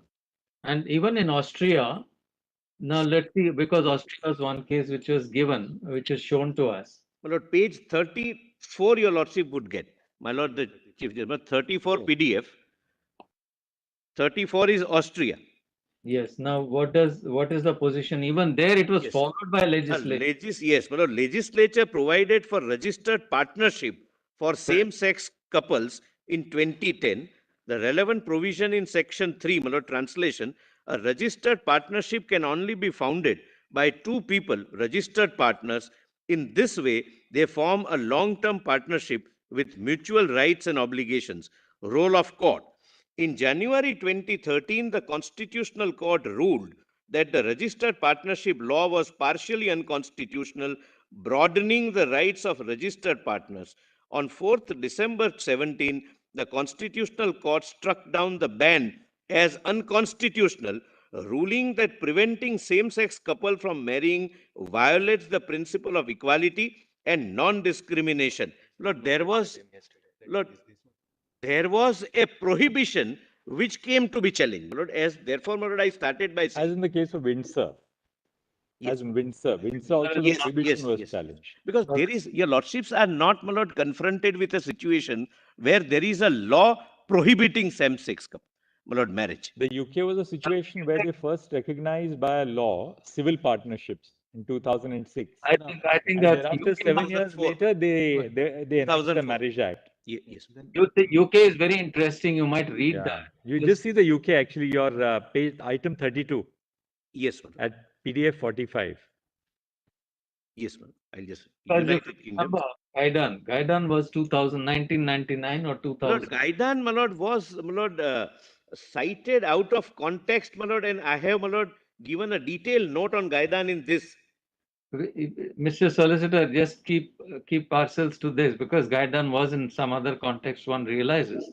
That was in the context of a tenancy where... The one, my lord, Rent Act was in question. That apart, even there is another, my lord, fundamental, foundational distinction, which, my lord, I'll come to, my lord. But please see item 32 by legislature. And Civil Partnership Act 2004 came into effect in December 2005. Actually, in the context of a tenancy, the real principle is of settled residence. So the law gave protection to the surviving spouse of an erstwhile tenant.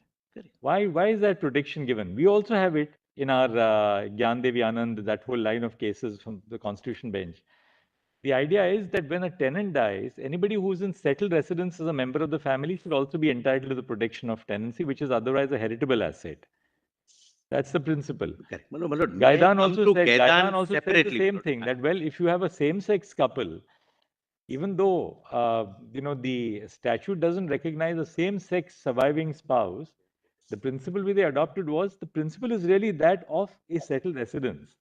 And the idea is to protect, as a matter of social welfare, one of the occupants of that particular tenancy, then that should not be deprived to a same-sex surviving spouse. Your lordship, sir, that was the fact. But, my lord, forgetting the fact, the principle which was relied upon was fundamentally flawed, my lord, and that's my separate argument. Why, my lord, Gaidan would not apply in the Indian context. Just read now 32 at internal page 45. 32, my lord, I was at 32. United Kingdom, the Civil Partnership Act 2004 came into effect in December 2005. It created civil partnerships which gave same-sex couples who entered into them most of the rights and responsibilities of marriage. Thereafter, the Marriage Act 2013 for England and Wales. Mr. Solicitor, this act, you described it in a very classical form, but actually that resulted in amendment to a lot of other enactments in 2004 itself. Yes, my lord, your lordship would find that at PDF 549. My lord, volume 5 of our compilation, PDF page 549. 2013 Act, my lords, we have placed them on record. Place that act on record.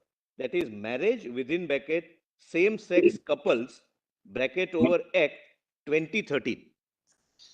So that resulted in an amendment to various other enactments. And that then is also, and then 2013 led to a series of amendments thereafter. Correct, my lord. That is also, my lord, part of that, my lord. I'll come to that, my lord, after showing this. Because right now this chart was only for the limited purpose of showing that it initiated by the legislature, except in case of, as my lords have rightly said, my lord, Taiwan and Taiwan also not fully, but South Africa. And South Africa I have mentioned, my lord, at page 43, my lord, that is 47, PDF 47.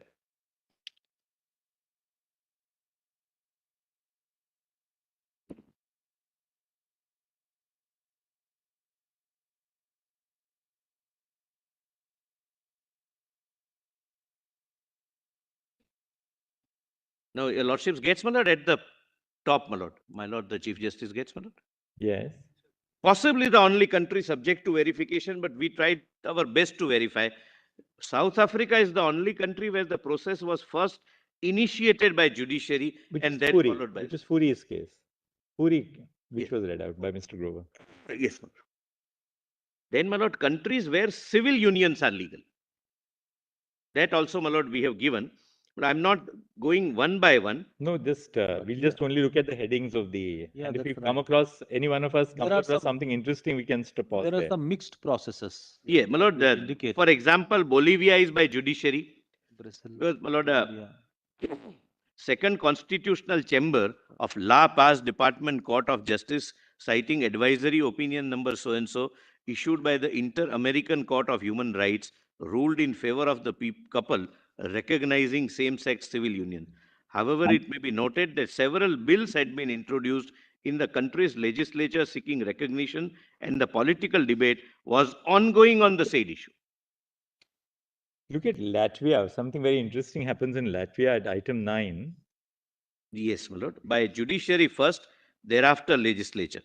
Latvia does not recognize same-sex marriage, but same-sex couples are able to register their partnerships with the government through the courts.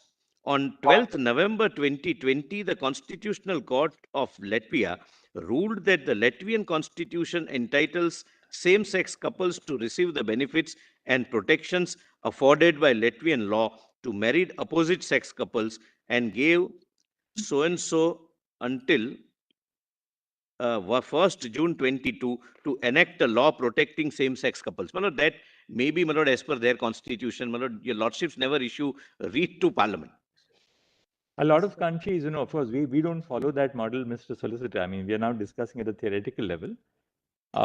Some countries have followed this doctrine where the judiciary say we give you 3 months to take steps to enact law, for instance, so 3 years or 1 year or whatever. If you don't, then this will follow. So Latvia seems to have followed that. That, my lord, but that, my lord. No, I began by saying that we have not, we scrupulously say no Your lordships mandates. have always, my mandates lord, to parliament. scrupulously, my lord, never issued But writ. there are countries which follow that, we declare the law, we give you so much time, put the law in order. Depends upon the constitution. Like, my lord, in Great Britain, the parliament is completely sovereign. My lord, there is no power to declare the law unconstitutional, etc. My lord, that depends upon the constitutional culture, as I say, my lord. But our, my lord, constitutional position has been consistent, my lord. Let's scroll down. Then, my lord, summary is at page 49 PDF.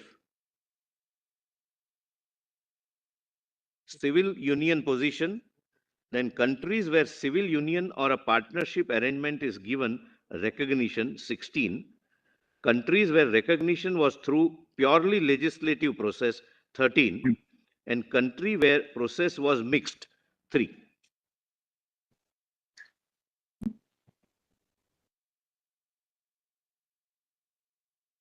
Number 98.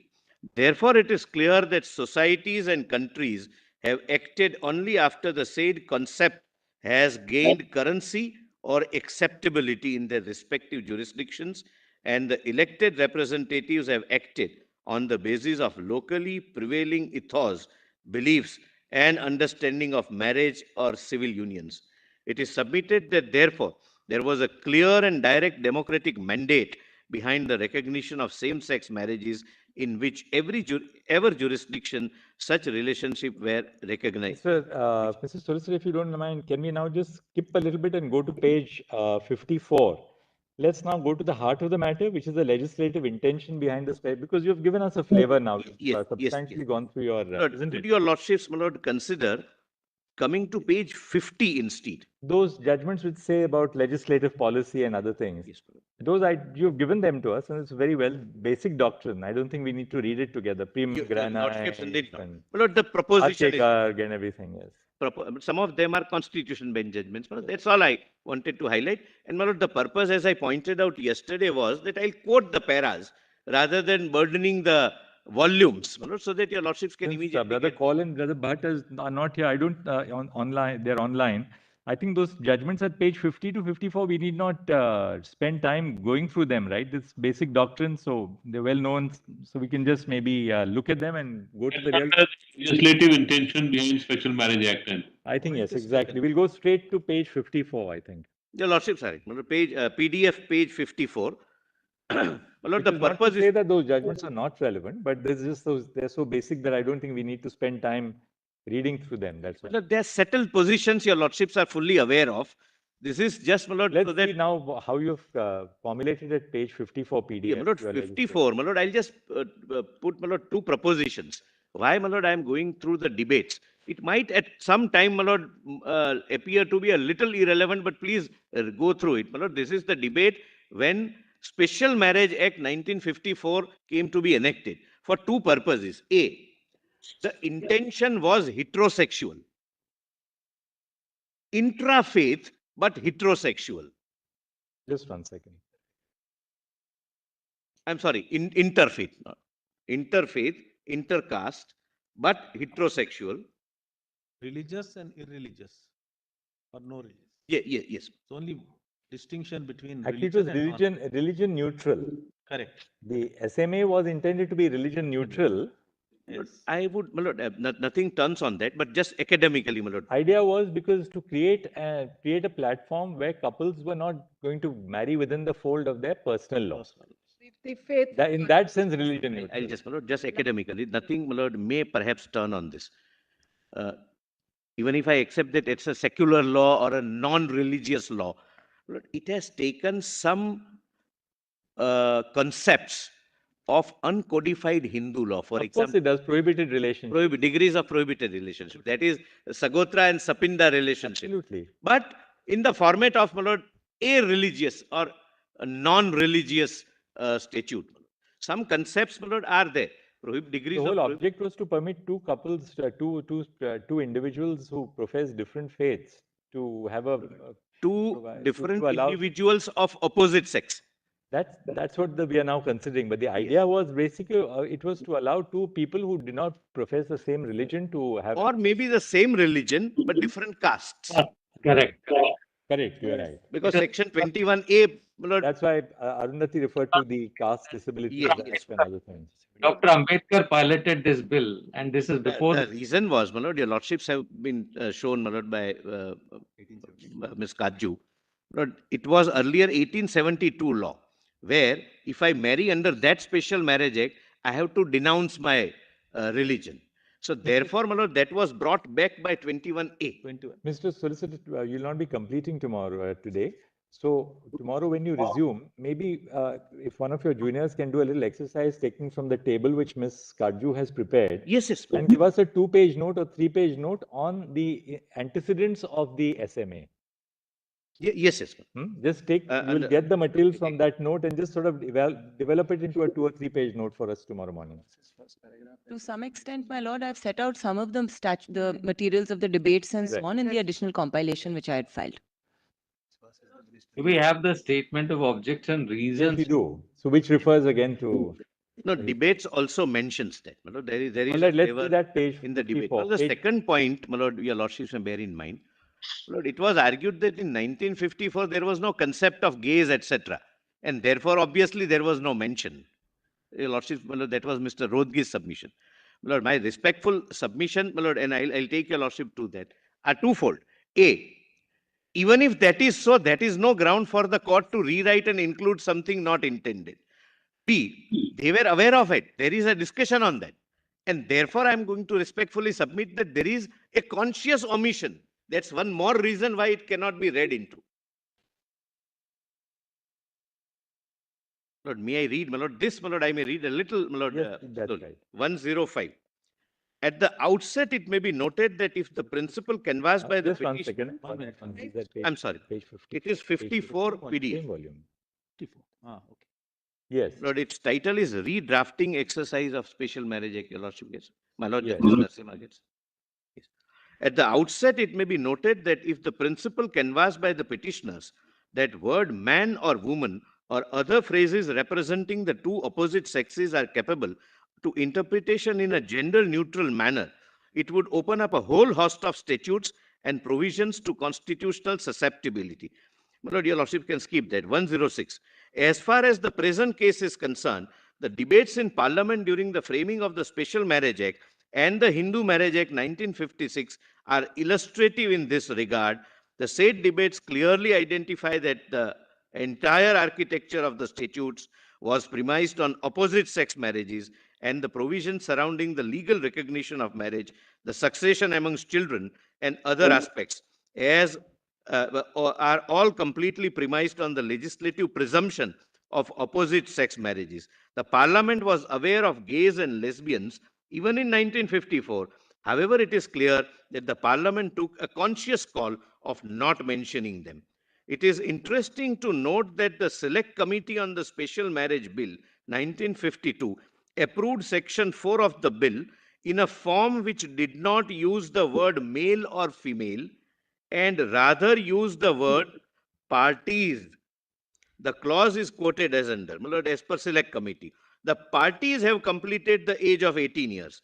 Each party, if he or she has not completed the age of 21 years, has obtained the consent of his or her guardian to the marriage. This is substantially what they want, my lord, to reinterpret.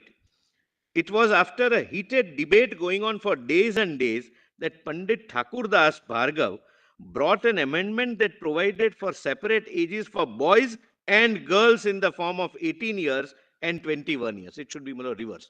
Boys and girls respectively 21 years and 18 years. It is submitted that apart from the above, the debates clearly show the limited purpose behind the enactment and the clear, unequivocal understanding of marriage as an institution between opposite sexes. The speech of learned Minister of Law and Justice at the time, Sri Charan Chandra Biswas, is illustrative in this regard. The relevant portion of the debates are as under. Then Sri Biswas. Let me now refer specifically to some of the salient features of the bill. The first is, as I have already pointed out, marriage under this law will not require the parties to forswear their religion or to declare that they do not belong to any religion. Any two persons residing in India will be eligible to marry under the provisions of this law. It is permissive, no doubt, but it is compulsory only to this extent that if they marry under this law, the conditions herein laid down must apply. They must make up their minds as to whether they wish to be subjected to these conditions. If they do not choose to be subjected to these conditions, it is open to them to discard this and to marry according to the law which now governs them. That was, my lord, personal uncodified law, which does not prohibit LGBTQ plus marriages. Yes, except, my lord, in case of LGBT. Yeah, yes, my lord, Hindu Marriage Act prohibits. Yeah, my learned friend is right. My lord. The Act of 1872 applies to two categories of persons. Firstly, to persons who do not profess any of the major religions of the country, and secondly, to persons who profess the Hindu, Buddhist, Sikh, or Jain religions. The result is that this act does not permit any interreligious marriages unless the parties are prepared to forswear their religions. If they are Hindus, then both of them must be Hindus. If they are Buddhist, both of them must be Buddhist. If they are Sikhs, both of them must be Sikhs. And if they are Jains, both of them must be Jains, in order that they may marry under the Act of 1872 as it stands now. For the first time now, we are going to do away with all distinctions based on religion. The bill, if passed, will permit of inter-religious marriages. Religious differences are put out of the way altogether.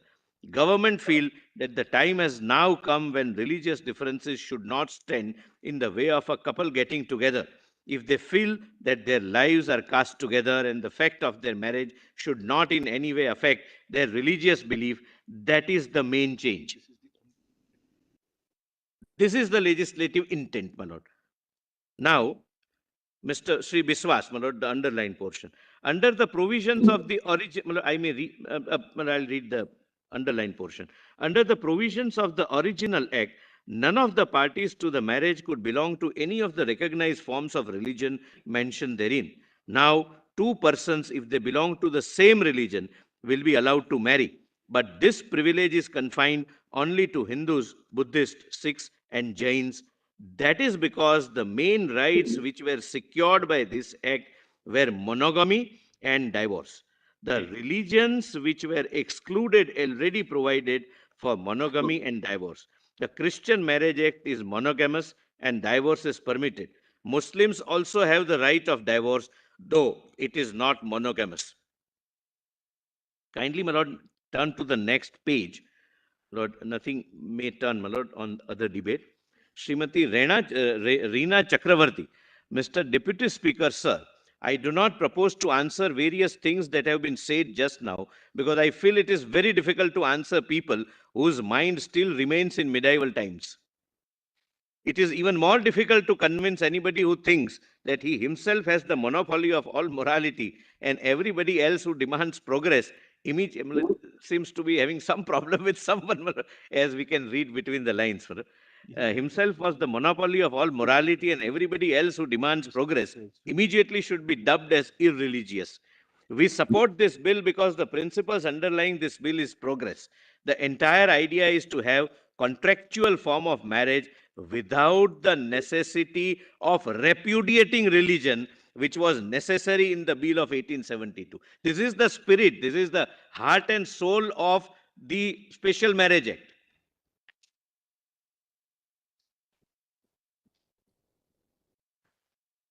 My lord, next, my lord, speech by Sri Biswas, the Honorable Law Minister, is just to show that it was not a Brahmo Samaj oriented or Brahmo Samaj inspired piece of enactment. The Honorable Minister says that Brahmo Samaj, of course, is one of the major contributing factors, but not the sole contributing factor. Now, kindly come to, my lord, 57.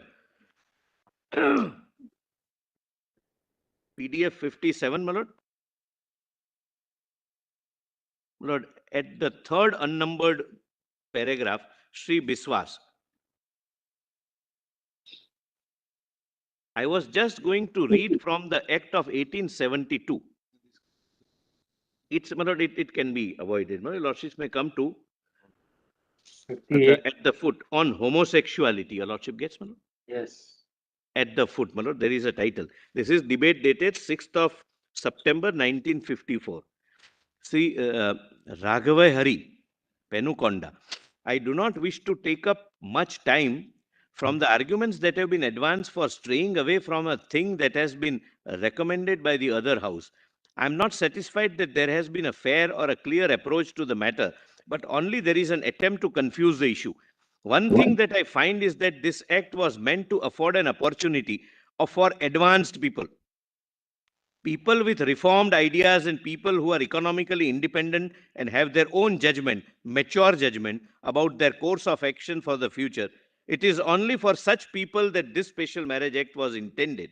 In the course of their arguments, members have been urging that the marriage age in the country should not be high. That is too old an age, and that therefore more people cannot come under this act. 21 and 18 was considered to be too old, my lord, in those days. It was also stated that this was only a permissive legislation to people who want to take advantage of it if they are in position to understand what they are about. You will see that the whole thing, you will see that the whole thing is made topsy-turvy. The idea was that the people who have attained a certain age, when they can make up their minds, nobody should interfere with their judgment. Now you want to reduce the age and put in a guardian. Why this spoke in the wheel? You know that this is permissive legislation, that marriage can be permitted between a person of one sex with any other person who is of other sex. This is what they understood, my lord, throughout. That is the heart and soul running, my lord, through the debate, irrespective of caste, community, religion, anything. Then you want to introduce the element of a guardian's consent. Do you expect that the guardians are more advanced than the present generation, which want to marry without the guardian's consent? I am afraid this guardian's consent for marriage between people which you are introducing is going to be the cause of all that ineffectiveness of the legislation. Then Dr. Jayasuriya, I beg to move in page 9, line 43, after sodomy, insert with her homosexuality. Lord, sodomy was a ground for divorce. He said, insert this also because this is prevailing. It would come that this is now quite prevalent. Mr. Iyengar, notwithstanding the fact that prohibited degrees have been brought down, I do not know whether the next generation may not say that a brother can marry a sister. According to Mandal's law, the idiosyncrasies of parents among animals will persist or generations. My friend Dr. Jayasuriya will support me in this. Is this law to be ignored in case of men? A man must marry only a woman. He cannot marry a man. Is this all that counts? Then, my lord, on marriage between opposite sexes, Mr. Achyutan, I agree with that viewpoint. The girl and the boy must have sufficient maturity, sufficient age growth to understand the consequences by which they will be tied when they marry under the special law. So there is no necessity, no special ground, no coherent ground for saying that it must be reduced to 18. Moreover, according to me, why marriage means early responsibilities. There might be a sexual feeling, passions which will be there and all that. We must try to restrain them. According to me, youngsters cannot think of marriage before 25 or 22. It is not simple matter. It is a serious thing, so that the age limit must be at least 21. There cannot be any reduction either in case of the boy or in case of a girl. Again, my lord, they were talking of opposite sexes. And Mr. Deputy Speaker, my lord, Mr. Chaudhary. Your lordships may, my lord, kindly come to, my lord, the bottom. My lord, kindly, no, my lord, just third para, my lord, from the top. The floor of the house can't really.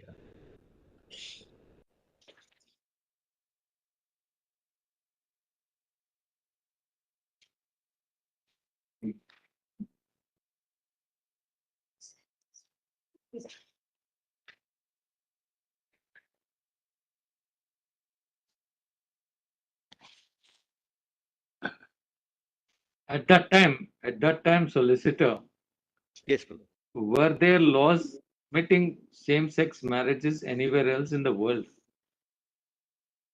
I think not to our knowledge, my lord. There was no prohibition, but not to. Even in England, there was a prohibition. Till 73, I think it was prohibited.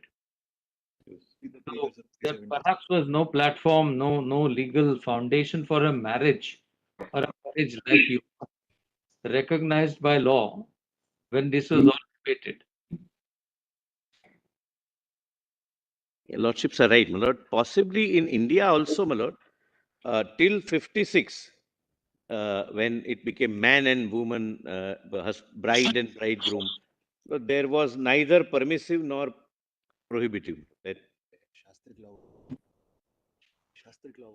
Shastric law, my lord, that uncodified Hindu law would apply. My lord, that may have, my lord, repercussion. My lord, page 59, PDF 59, the third from the bottom, Srimati Amu Swaminathan. Your Lordship gets that, my lord. I rise to support the amendment moved by Pandit Thakur Das Bhargav, which provides that the man has completed the age of 21 years and the woman the age of 18 years. Now, my lord, what my learned friends want us to read is a person has completed the age of 21 years and a person has completed the age of 18 years. We do not know, my lord, which person, who is man, who is woman. We do not know. Unless we destroy the structure and fabric, my lord, it would not be possible to read the way, my lord, the petitioner want. Srimati Da Pala Chaudhary. I shall be still briefer than the one who have gone before me. I fully support the amendment of Pandit Thakur Das Bhargava because it is quite right that girls of 18 and boys of 21 should be allowed to marry. Then Pandit K.C. Sharma. I am rather surprised at the arguments of my friends both supporting this bill as well as opposing it. It is simple measure. In this country, in the Hindu, Christian and Mohammedan religions, marriage is predominantly governed by personal law, and these are rules of conduct for the husband and wife in all these religions. Then cases had happened when marriages were to be performed and the people did not belong to these religions. So in 1872, a law was passed, the Special Marriage Act, under which certain people who did not belong to certain religions could perform their marriages, and the basis of the marriage was contractual. That is, as human beings, the young man taking the young woman as wife and the young woman taking the young man as husband. When they took each other as husband and wife, it did not follow that they said goodbye, as Mr. Nandlal Sharma said, to everything decent in human life. That is not the question. The words husband and wife are significant words. There are certain implications, a certain significance, a certain meaning behind them. And the young man and the young girl who took each other as husband and wife undertook to observe the law of decency and good conduct in the society. It cannot be said that because they married beyond the Hindu, Muslim, Christian, or any other religion, therefore they said goodbye to everything that was good in those religions. That is not the point. For my friends' information, I may say that even in the Rig Veda it is stated that you, the young girl, go to the youngest man, be thou mother of heroic children for the good of the society. The good of the society means the good of the race. Therefore, the emphasis is not on the performance of yajna as such. The emphasis is on looping the thread of the race alive. What is important is the progeny. Therefore, the emphasis lies with regard to the race, not with regard to the religion. The contractual form, I may again mention, is not doing away with everything ethical or decent in life. The simple difference was the sacramental forms were done away with. That a Hindu was not required to go 7 times around the sacred fire. But it does not follow that because he has not gone round the sacred fire 7 times, therefore everything that was said before the sacred fire was not in the mind of the girl or boy. They say, we observe, my lord, so and so, and last line, under the proposed bill, any Indian citizen can marry another Indian citizen, of course, of the other sex. Now, your lordships would find this debate was simultaneously going on with regard to Hindu Marriage Act also. It was, my lord, a composite, comprehensive, my lord, exercise which was being done. And having the similar provision on sodomy. My lord, please come to, my lord, the bottom. On 20th December 1952, Lord, the relevant would be, my lord,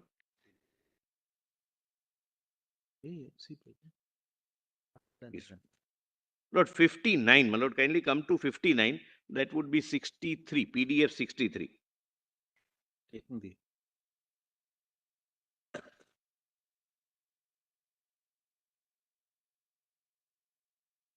Lord, page 59, but a PDF would be 63. My Lord Justice Call and Justice Bhatt gets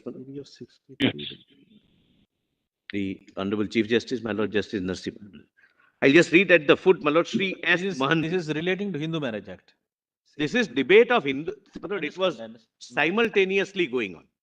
Same people, same members, same provision in my Lord question, but your Lordships are right, factually, Hindu Marriage Act.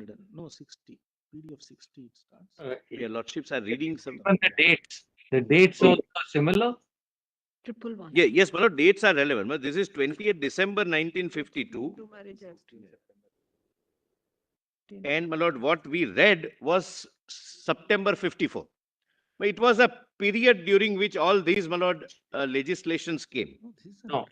As a historical fact, of course, it's the Hindu Succession Act and the Hindu Marriage Act would have been enacted by the first Parliament, not Yes, first my Lord. Parliament. The elections took place in 52. So Correct, this my is Lord. provisional Parliament. So when it Correct. took place, then looking at the nature of the Hindu Marriage Act, which came in 56, perhaps this was debated when it was enacted becomes material. Maybe there was it's documented, no, historically. Lord, can I request your Lordships, my Lord, to see page 57 foot, the date on homosexuality. That is, my Lord, 6th of September 1954. Your Lordship gets, my Lord? Yes. Yes, it's there. That is homosexuality in the context of Special Marriage Act. That's the debate which is going on. Then the next date is 16 September 54, 17 September 50, it should be 54, then 16 December 54. Then, my Lord, on marriage between opposite sexes, again, my Lord, 54. But if your Lordship, my Lord, comes to... Why is 20th December 52 is mentioned against Hindu Marriage Act? Lord, I think that's not Lord, the date. it was debated, my Lord, for maybe. Yes, about 2 years. 2 years. I think that's the reason. There was a lot of discord, no? Must have been started from 50. I could not hear my Lord Justice Bhatt, my Lord. Justice Bhatt is saying something. I think there was a lot of discord. If I'm not wrong, there was discord about the Hindu Marriage Act. So yes. Perhaps the Special Marriage Act got enacted first. So the Hindu Marriage Act might have undergone a lot of debate. Ultimately, this is the point of difference between the president also, right? Which led to the Hindu... Correct. Lord, we'll check. I'll check up and vote of the respond because president. I don't wish to be inaccurate, my Lord, in factual this thing. But if your Lordship comes to 59, that is, my Lord, 63, PDF 63, your Lordship would find the debate dated 14th December 54.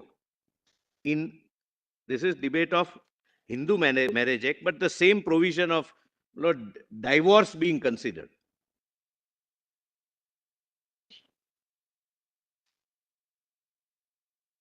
Where do you want us to read, Solicitor? Now? Mr. Mahanti's Hindu Marriage Act. Where do you want us to read? Mr. Mahanti's discussion. Yes, Sri S. Mahanti. Yes, sir. I shall be brief. I speak in support of the amendment number 135. Page? I'm sorry, page 63 PDF. Yes, good. At the foot, my Lord. Last speaker is, my Lord, Sri S. Mahanti. Yes. Yes, sir. I shall be brief. I speak in support of the amendment number so-and-so, which is a very innocuous one, namely, that at page 8 for line 12 to 40, the following be substituted, namely, and by either spouse on the ground that husband or wife, as the case may be, has since the solemnization of marriage been guilty of rape, homosexuality, or bestiality. It will be apparent from the wording of this amendment, sir, that it only seeks to substitute one very obnoxious, though biblical word sodomy by word homosexuality. I can well anticipate the objection that the Honorable Minister in charge of the bill would bring forward against this amendment. He may point out that the term sodomy is one which has received wide recognition in the Indian Penal Code, and therefore we cannot substitute that word by another, namely homosexuality, however more scientific and appropriate that term may be. But I would submit that it has also to be borne in mind. I'm sorry.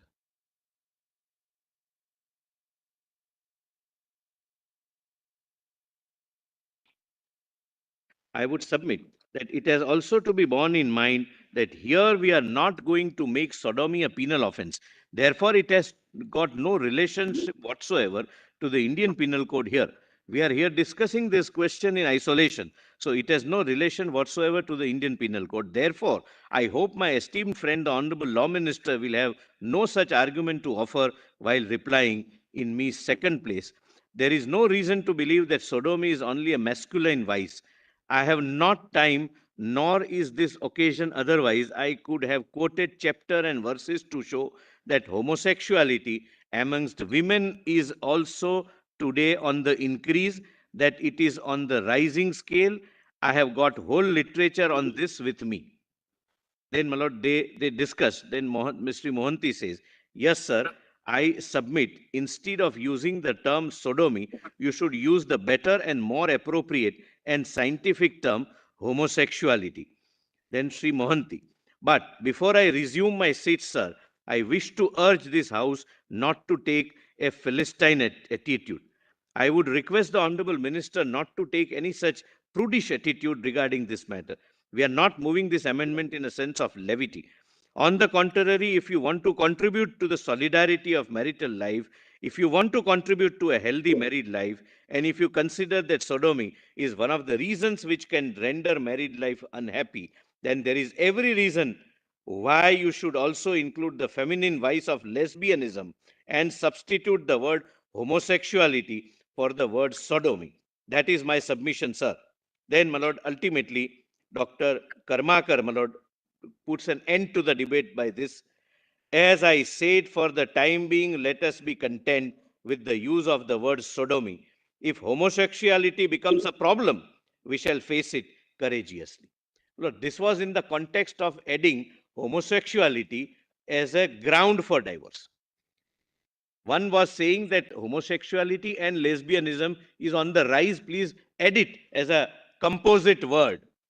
The minister says, let it remain sodomy. If it becomes a problem, we'll face it courageously. The purpose of, my lord, my reading the debate is that it's not as if they were not aware of other spectrum other than, my lord, conventional man and conventional woman. They discuss. Initially, they start with parties. Thereafter, they discuss that no, it cannot be parties. It can be boy and girl. Then they define separate age for boy, separate age for girl. They were aware of homosexuality, but they consciously avoided even as a ground of divorce. May I continue tomorrow? We'll continue tomorrow. Mr. Solicitor, what is... Lord, I have, my lord, we have prepared, my lord, for our, on our side. Lord, I'm sorry, my Lord, maybe a day, my lord, 2 sessions, my lord. My lord, No, yes. if it spills over, my lord, an hour or so. All right. But my learned senior, my lord, Mr. Sibal is there. Learned AG is, my lord, I think learned AG wants to say Lordships something. will have to tell me when I wish to need to address your lordships. Lord, my apologies to Justice Call and Justice, but my lord, I'm handing over the tentative timings suggested by all councils, but it's not, it's in physical form. I'll, my lord, ensure that your lordship gets it. Solicitor, it will reach, don't worry. Yeah, but I ensure, my lord, that it will reach. My lord, this is the period suggested by everyone. It is, of The course, time we'll see how we'll best allocate. The first few council, of course, will give you a very substantial field for argument. The others, as in the case of the petitioners, will have to curtail their arguments. My lords, yesterday, when I concluded my submissions, Honorable Justice Bhatt had asked for some documents. I just want to draw attention that I filed those this afternoon. Yes. obliged to, Lord.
जगह की कुछ हिस्से आपको विचलित कर सकते हैं। वेद, आपने जो कुछ भी वहां कैमरे की नजर से देखा और दर्शकों तक पहुंचाया, हमने उस सबको लाइव भी दिखाया। इस वक्त जो आप हालात देख पा रहे हैं, क्या सभी के शव वहां से बरामद करके ले जाए जा रहे हैं? कुछ जवानों के घायल होने की खबरें मिल रही थी, उसमें कितनी सच्चाई?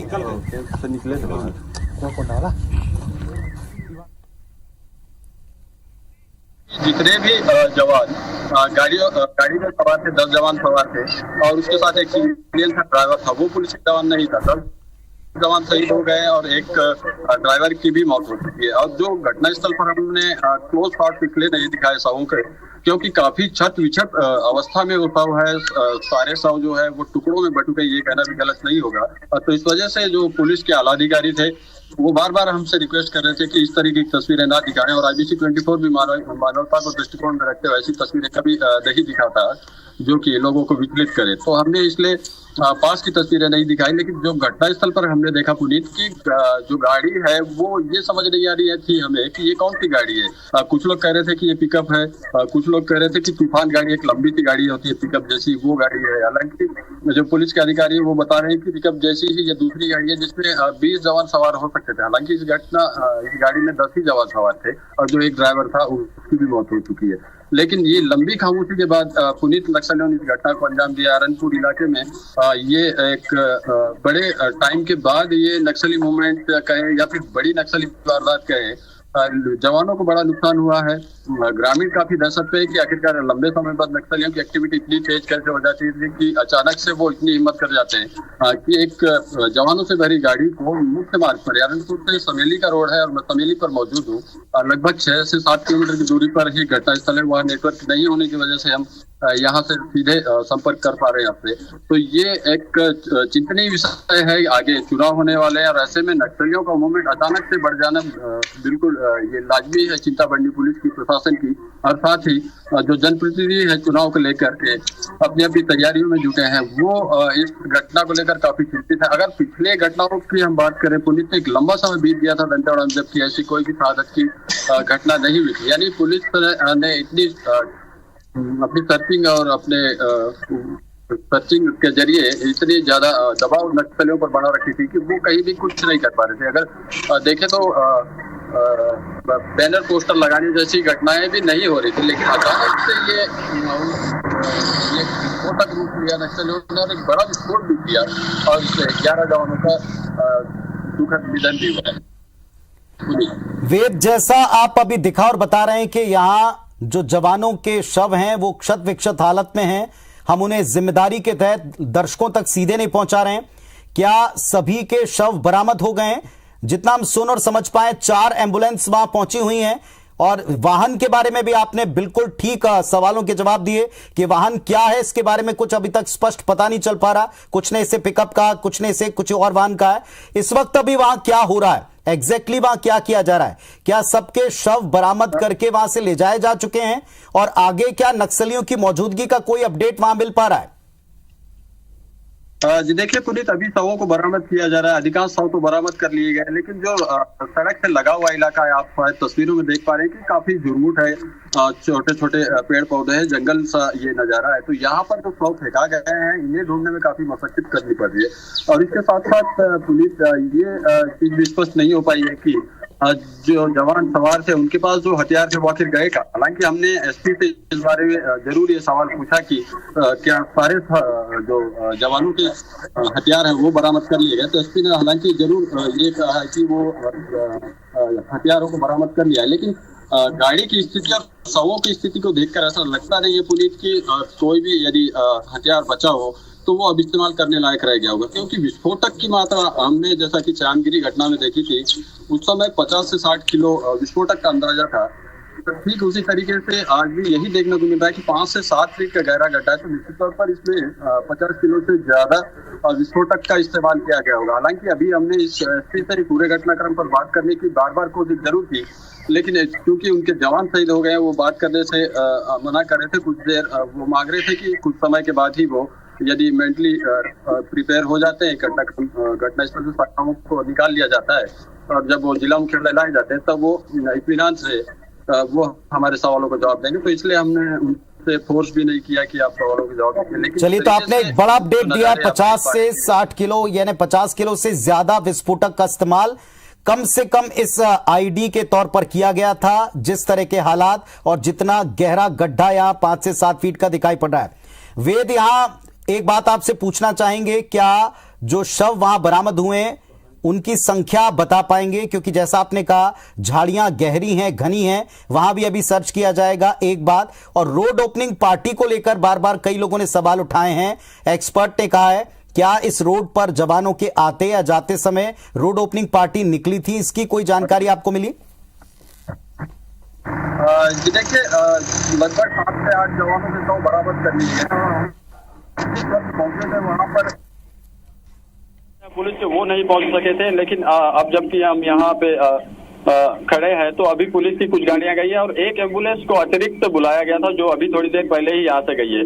यानी 5 एम्बुलेंस अभी भी मौके पर है। अगर शवों को एम्बुलेंस तक पहुंचाने का सिलसिला जारी है, लेकिन सभी शव अगर बरामद कर लिए गए होते पुनीत, तो निश्चित तौर पर अभी गाड़ियां मौके से जिला मुख्यालय के लिए निकल जाती। तो ऐसे में कयास यही है कि अभी भी कुछ शव जो है वो मिसिंग है, उन्हें ढूंढने की कोशिश की जा रही है। ये सारे जो शव है वो डीआरजी जवानों के बड़ा नुकसान इसे माना जा सकता है पुलिस के दृष्टिकोण से, क्योंकि डीआरजी जवान नक्सलियों के काल बन करके ये इस इलाके में उतरे थे और बड़ा नुकसान नक्सलियों को पहुंचा रहे थे। लेकिन इस बार नक्सली ही इन जवानों पर भारी पड़ गए, या फिर ये कहे कि जवानों की चूक का पूरा फायदा नक्सलियों ने उठाया, क्योंकि ये नक्सल प्रभावित इलाका है और इस वजह से यहाँ पर आवाजाही के लिए खास इंस्ट्रक्शन पुलिस जवानों को दिए जाते हैं कि या तो पैदल ही चले या बाइक में चले, ताकि जब भी ब्लास्ट की घटनाएं हो या फायरिंग की घटना हो तो कम नुकसान हो। लेकिन ये गाड़ी में सवार होकर के जो जवान थे वो ऑपरेशन से वापस लौट रहे थे, तो निश्चित तौर पर एक तरीके से इसे चूक कहा जा सकता है,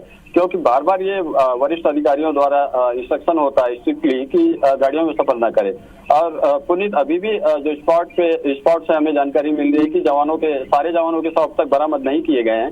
और साथ ही जो हथियारों के बरामदगी की बात आ रही थी, उन हथियारों को भी तलाशने की कोशिश की जा रही है कि जवानों के साथ साथ शवों के साथ साथ हथियारों को भी बरामद किया जाए, क्योंकि जवानों के पास ऑटोमेटिक वेपन होते हैं। वो यदि नक्सलियों के हाथ लग जाते हैं तो एक बड़ी सफलता नक्सलियों के लिए हो जाती है कि जवानों को शहादत देने के साथ ही वो जवानों के हथियार को भी बरामद कर रहे हैं। तो इस वजह से अभी जो जवान है, जो पुलिस पार्टियां हैं, वो अरनपुर और समेली के साथ साथ कुआकोंडा, दंतेवाड़ा, इन 4-5 जगहों से मौके के लिए निकाली गई। आसपास इलाके में सर्चिंग की जाएगी ताकि इस घटना से जुड़ा कोई भी सुराग या कोई भी क्लू पुलिस को ऐसा मिलता है तो तत्काल उस पर एक्शन लिया जाए, और पुलिस लगातार इसी कोशिश में है। पुनीत, तो क्या वेपन्स को लेकर आपको कोई डिटेल मिल पाया है, जानकारी मिल पाई है? जवान किन वेपन्स के साथ में थे और क्या वो वेपन मिसिंग है या डिस्ट्रॉयड है? क्या स्थिति है उनकी? जी देखिए, आमतौर पर होता ये है पुनीत कि जब भी जो जवान है ऑपरेशन पर निकलते हैं तो वो ऑटोमेटिक वेपन के साथ ही निकलते हैं। तो इस ऑपरेशन में भी जवान ऑटोमेटिक वेपन के साथ ही सर्चिंग के लिए निकले थे, ऑपरेशन के लिए निकले थे। और ऑपरेशन से वापसी के दौरान ये अरनपुर से एक वाहन में सवार होकर वापस दंतेवाड़ा की ओर आ रहे थे, लेकिन इसी बीच समेली पहुंचने से पहले समेली और अरनपुर के बीच नक्सलियों ने आईडी ब्लास्ट किया, और इस ब्लास्ट की जद में उनकी गाड़ी पूरी तरीके से आ जाती है और वो जवान जो मौके गाड़ी में सवार थे वो शहीद हो गए। इसके साथ एक जवान था सिविलियन, वो भी इस घटना में अपनी जान गंवा चुका है। और इसके साथ साथ बड़ा सवाल ये आता है पुनीत कि जो जवान अपने पास हथियार रखे होते हैं, उन हथियारों का क्या हुआ? क्योंकि ब्लास्ट के नज़ारे आप देख पा रहे हैं, हम भी देख पा रहे हैं, वो नज़ारे देखकर ऐसा लगता है पुनीत की कोई भी हथियार सही सलामत बचा हो, ऐसा हमें लगता नहीं। हालांकि पुलिस ये कह रही है कि सारे हथियारों को बरामद कर लिया है, लेकिन वो जो हथियार जो बरामद हुए वो किस कंडीशन में, वो फिलहाल पुलिस ने इस बात की जानकारी नहीं दी है। हालांकि अभी एसपी या वरिष्ठ अधिकारियों की मनोस्थिति को हम भी समझ सकते हैं, इस वजह से कुछ देर बाद इस संबंध में हम पूरी जानकारी दर्शकों तक पहुंचाएंगे। पुनीत, वेद, क्या इस रोड के ऊपर, चूंकि ये पूरी पक्की रोड दिखाई पड़ रही है, डामर से बनी हुई, और एक गड्ढा दिखाई पड़ रहा है यहां से, और एक्सपर्ट भी मानते हैं कि पक्की रोड के नीचे इस तरह मौत बिछाना सबसे आसान और कायराना तरीका होता है नक्सलियों का, जिसमें अक्सर वे कामयाब ही रहे हैं। इस रोड के ऊपर, ये वैसे भी बड़ी शहादत पर बनी रोड है, मुश्किलों से बनी रोड है, क्या इस रास्ते के ऊपर कोई ऐसे चिन्ह आपको दिखाई पड़ रहे हैं जो पता चले कि यहाँ आईडी लगाकर रखा गया होता है, या कब लगाया गया, इसके बारे में कोई सूचना पुलिस पार्टी को मिल पाई है? जी देखिए पुनीत, इस बारे में मैं आपको एक चीज बताना चाहूंगा कि यदि इस सड़क पर नक्सलियों को बम लगाना होता तो उनकी टेक्निक क्या होती है, मैं आपको थोड़ा सा तस्वीरों के जरिए दिखाना चाहूंगा। यहाँ पर यदि नक्सलियों को आईडी प्लांट करना हो तो वो इस जगह से होल करते हैं और इस जगह को वो किसी तरीके से डिस्टर्ब नहीं